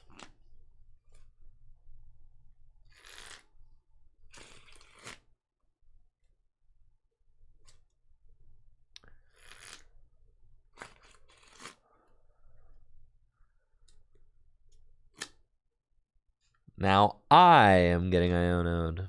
Okay. It's fine.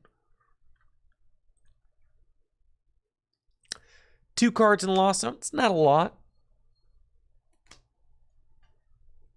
No. It's not the most. I could Abyss Seeking here though. Just not. They bench one more in Abyss Seeking. Yeah, keep them out of a knockout.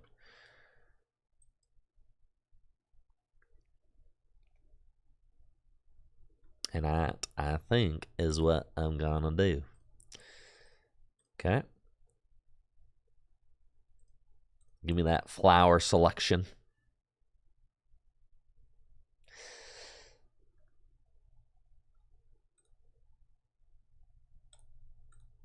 That's fine.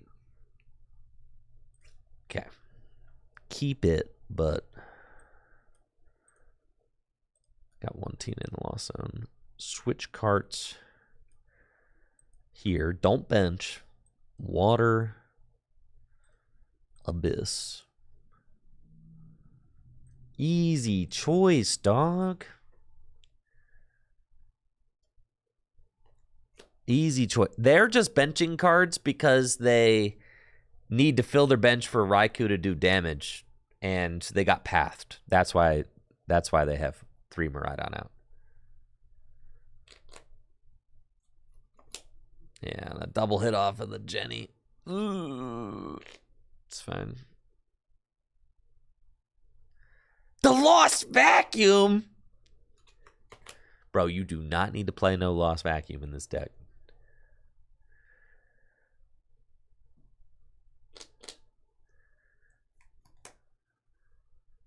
You don't need the vacuum, dude. The vacuum's bad.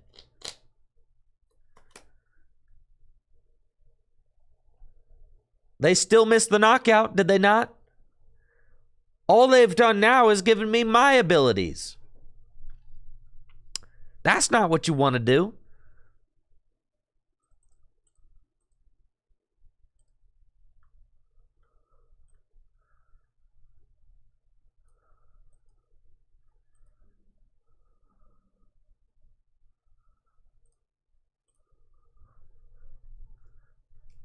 I am drawing the pits over here, though. The absolute pits, dude.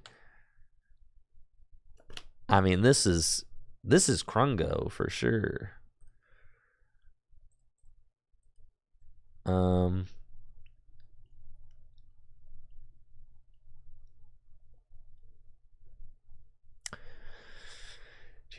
Abyss Seeking one more time. Yeah. It's fine.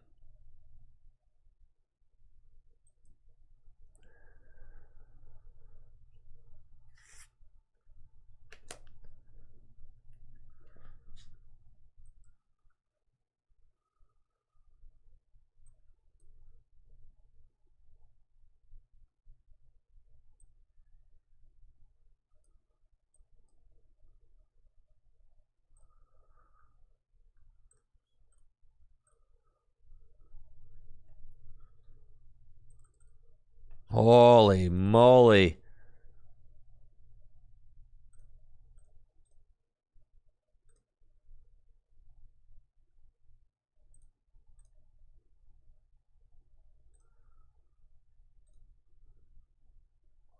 Life is pain, bro.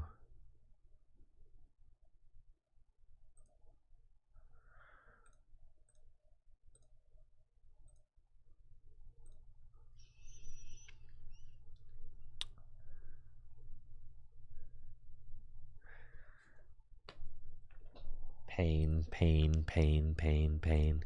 It's fine. No, I'm not going to any cups tonight. I'm just going to go to regionals for a little while. I don't really feel like going to cups. I'm trying to, like, not burn myself out. I just got the Rondo. That's fine.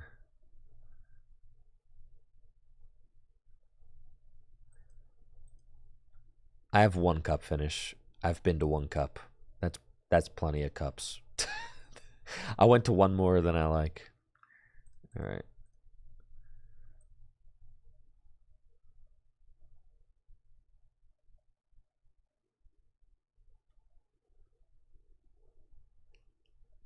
Okay.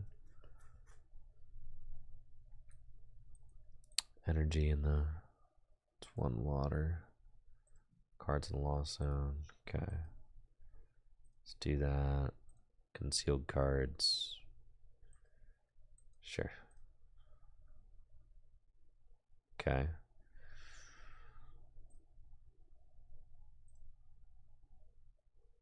My goodness. Rod, sure. Those. Gate.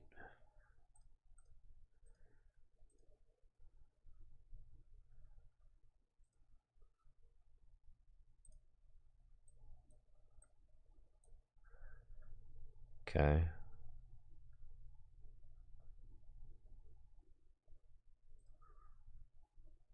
Flower selecting.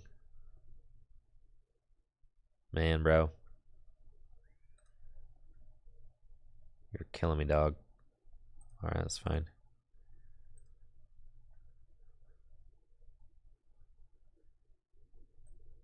Well, it's time for the old banana and tailpipe maneuver.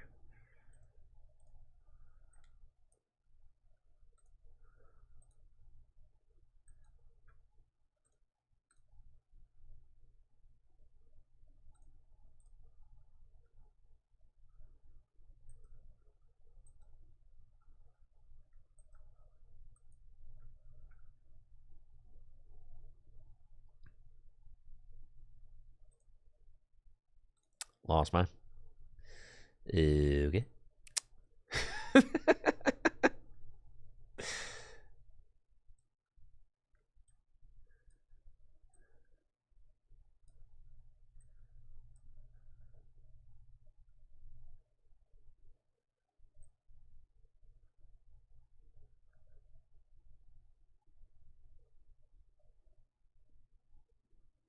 It's fine.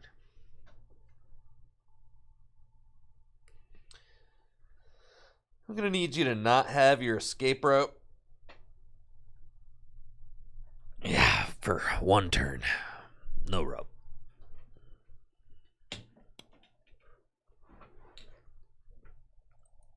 All right. It's fine.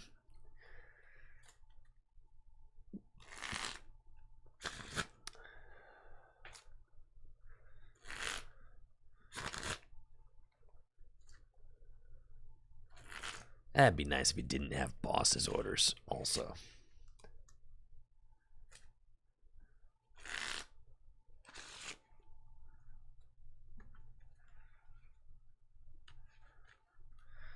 I know. Well, ask me how many Lost Zone decks I lost to at Worlds.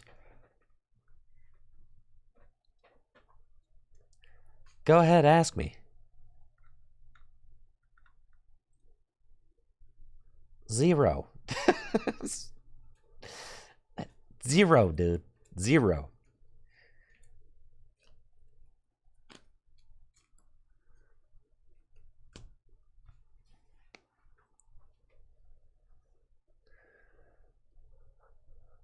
Oh, they have no boss's orders. Oh, holy smokes. They have literally 3 boss in the discard pile. Holy smokes, dude. What? That's right. They have no boss.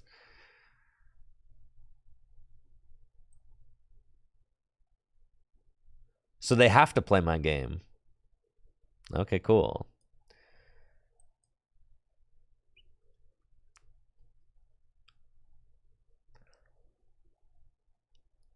Say my name, say my name.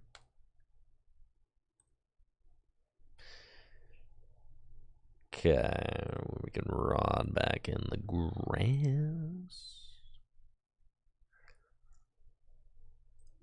It's flower selecting. Culrus and a rod. At this point, the Culruses are kind of... What's the point, you know? Take the rod. I should have concealed cards probably first, but that's fine.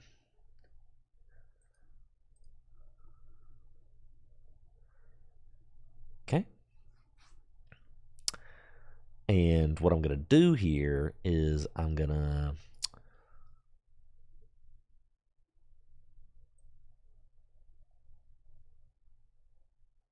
I guess I'm jet energizing the Sable. That's fine.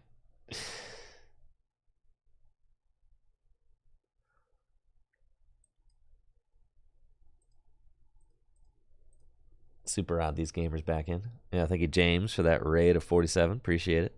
Thanks, James. Shout out to James CTCG. We are huge chilling right here, dude. I'm gonna bring them back up. What you gonna do now? Keep rolling, rolling, rolling, rolling. What? Breathe in and breathe out. Hands up and hands down. Back up, back up. Tell me what you're gonna do now.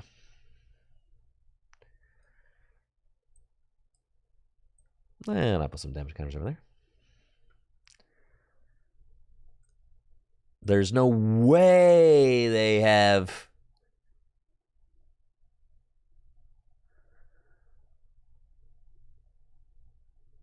There's no way they have their second rope in hand.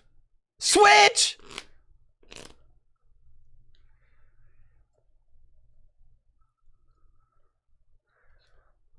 The 4th boss? What?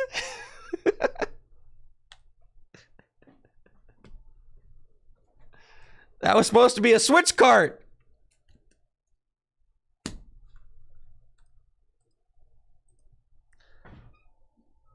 It's all good.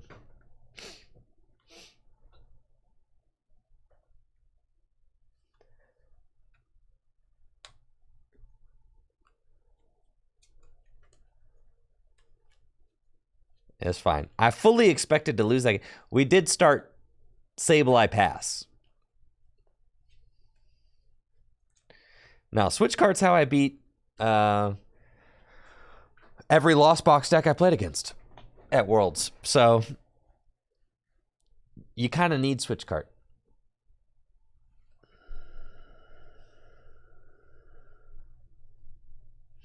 And I had 2 Culver's Pride. Right. It just... That game was going to be miserable. Yep.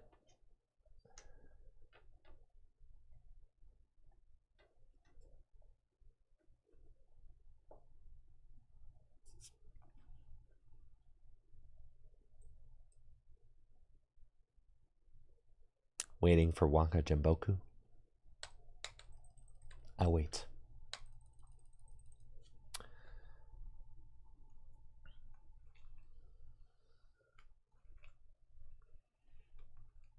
But yes, Sableye Pass, that's fine. We almost had a route there.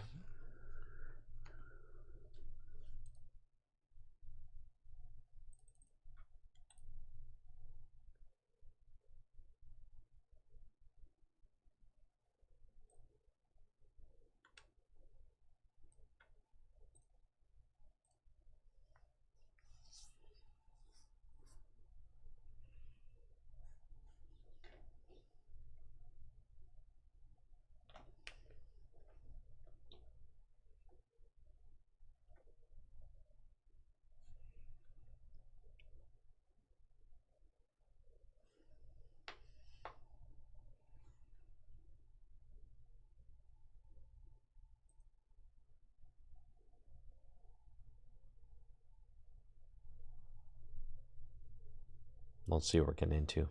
Hopefully a game, unlike that last one.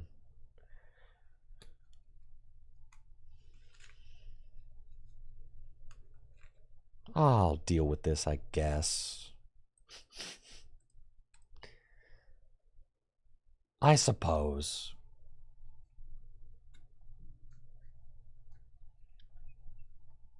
I guess I'll tolerate this opening hand. What the heck? What the heck? It's ridiculous.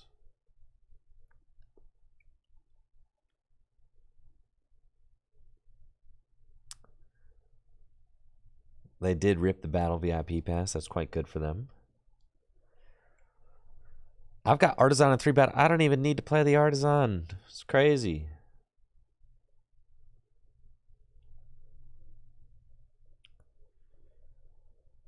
My turn. Dang, all right, chill out. I've got all the Pokemon I need.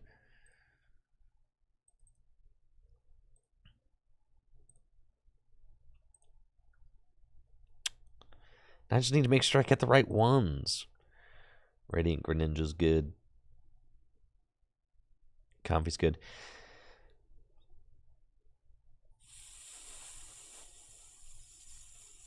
I mean, you definitely just want to guarantee the cram. You're like going turn 1 cram. Almost assuredly. You probably want a Radiant Greninja.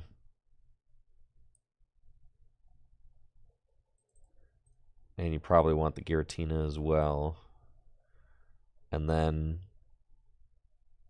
for your last selection, take another look at with the Artisan. I think I prized 2 Tinas, so that's not an option. Don't need Manaphy. I could thin the one more Comfy out of my deck. With that, I'll fail it. And then flex with the Battle VIP pass. Okay, here we go. It's probably fine. And then we'll conceal with some cards. Do that. And then select some flowers. And Jet Energy. Well, I guess, yeah, Jet Energy's fine.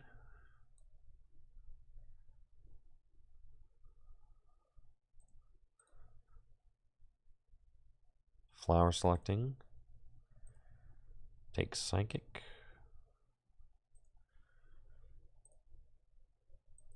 Go here. Flower selecting again. Take the Colress, baby. Let's go. Colress. Here, here, here.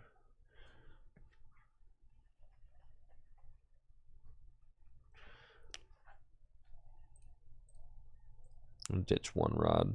It's fine. Switch carts. Spit. Okay. And we find Giratina V off the prizes. Dang it. Fine.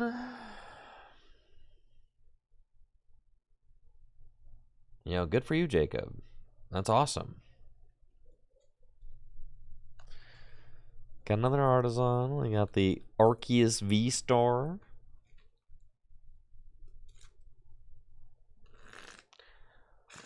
Arc Doggy Dog. Do you have the Arc Doggy Dog?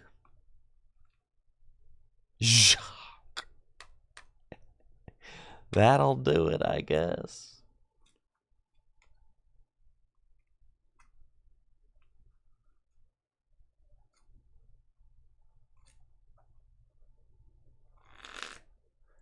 Yo, Jacobs, Ohio arc? All right. Northeast Ohio.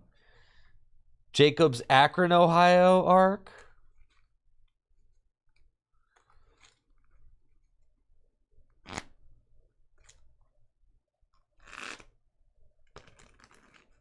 Well, let's go.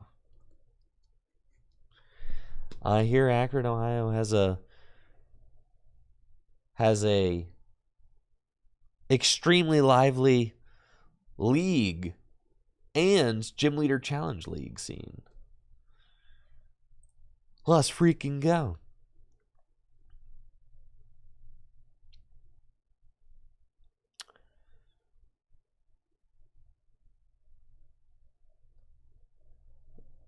Co-19, you stop that.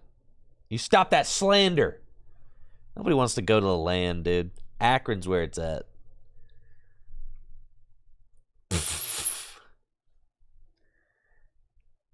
Akron's goated, bro.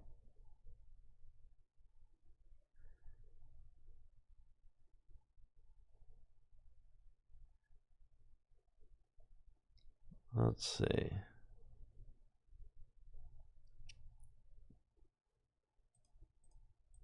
wish I could check my loss zone, but I can't. Functionality is not built into the game. Okay, we'll go here. Beautiful.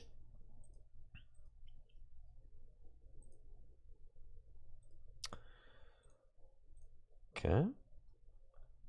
Concealed cards.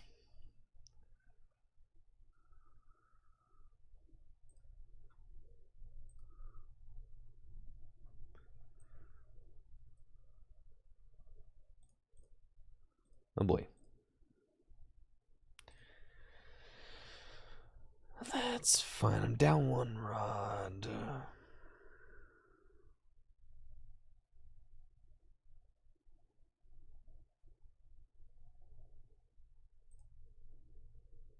I need both?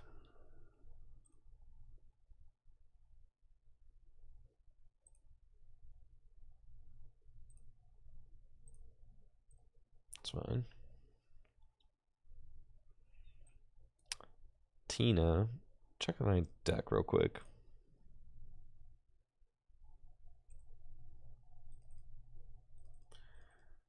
Two more gates.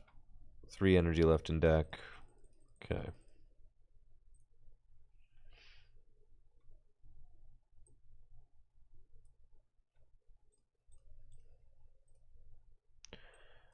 Put those there.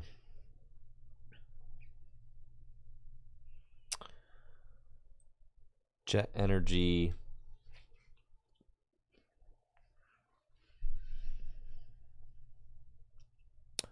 I want a flower select first. Do that. Take that.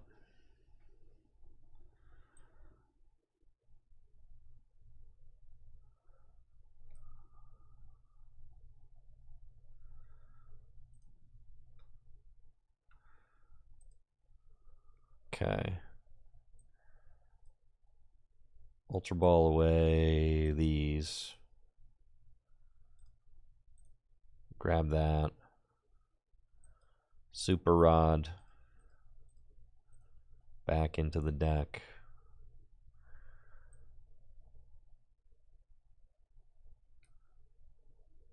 Mirage Gates.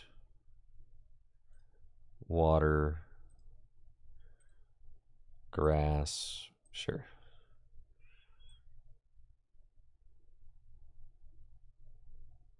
Water here. Grass here. Jet. And then that's fine. Lost impact.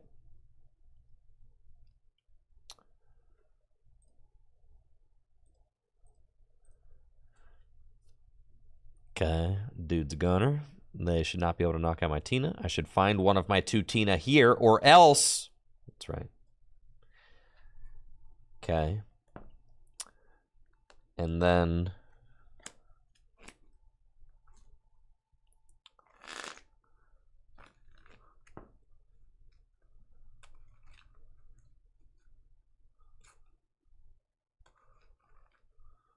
they put down another Charmander. Why would you do that? That Vitality Band. Oh, they are going to be able to take a knockout, right? Yes, that Vitality Band fixes it. I forgot I had already taken a prize. Oh, this stinks. Yeah, I'm kind of bodied, huh? Okay, but so I got 1 water in the loss zone.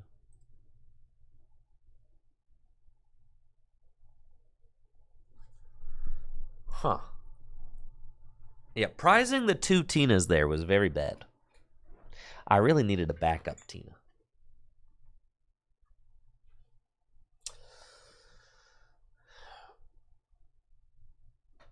Why are you passing? What have you done? What are you doing? Why?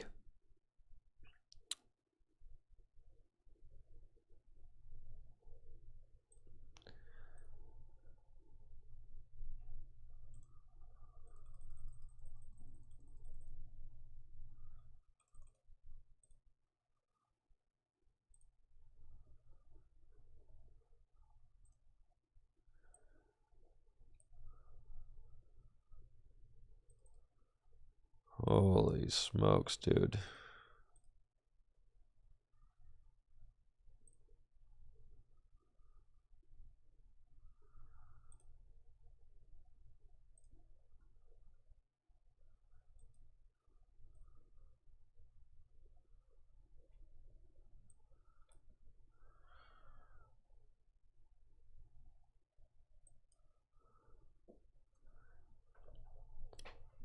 Send up other Charmander.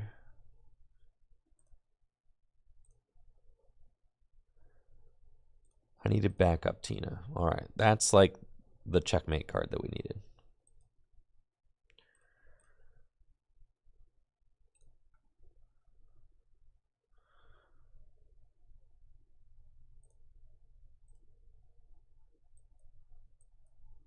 Okay.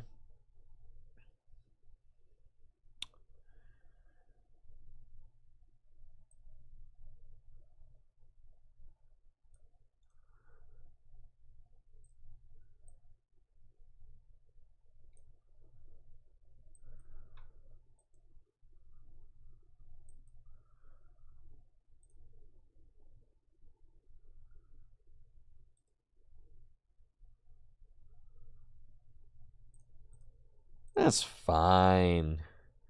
Oh, I could have shredded. It's true. It's fine, dude. We're chilling, man.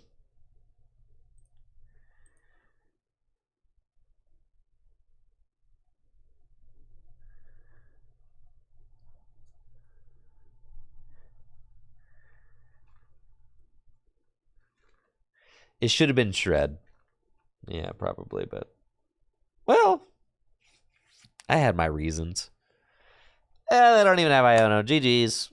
See, we're fine.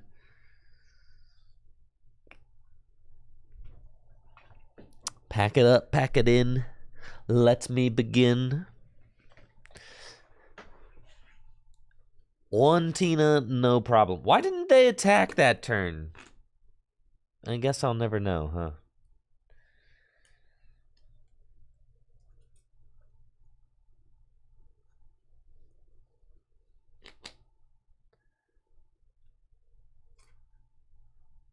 I feel like I just lose if they attack there, but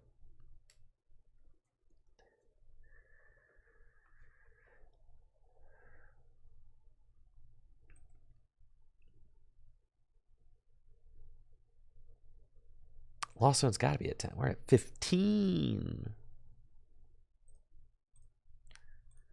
Boop.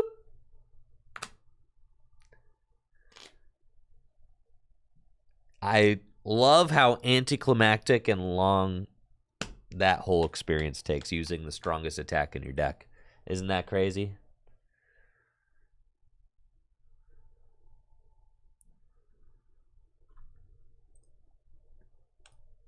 It's like, dang, I'm going to use my Star Requiem. Then, ping.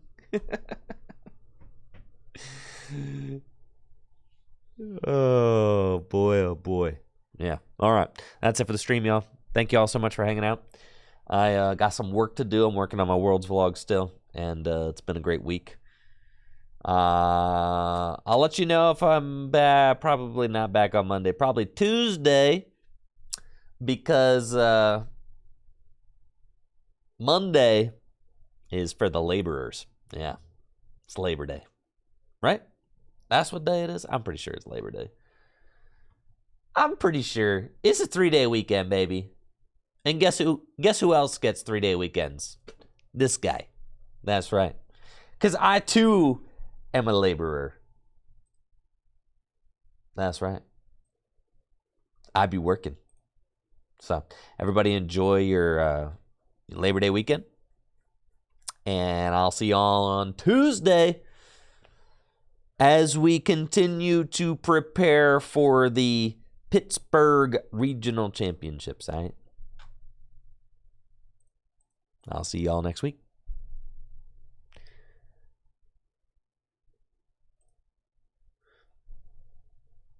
See ya.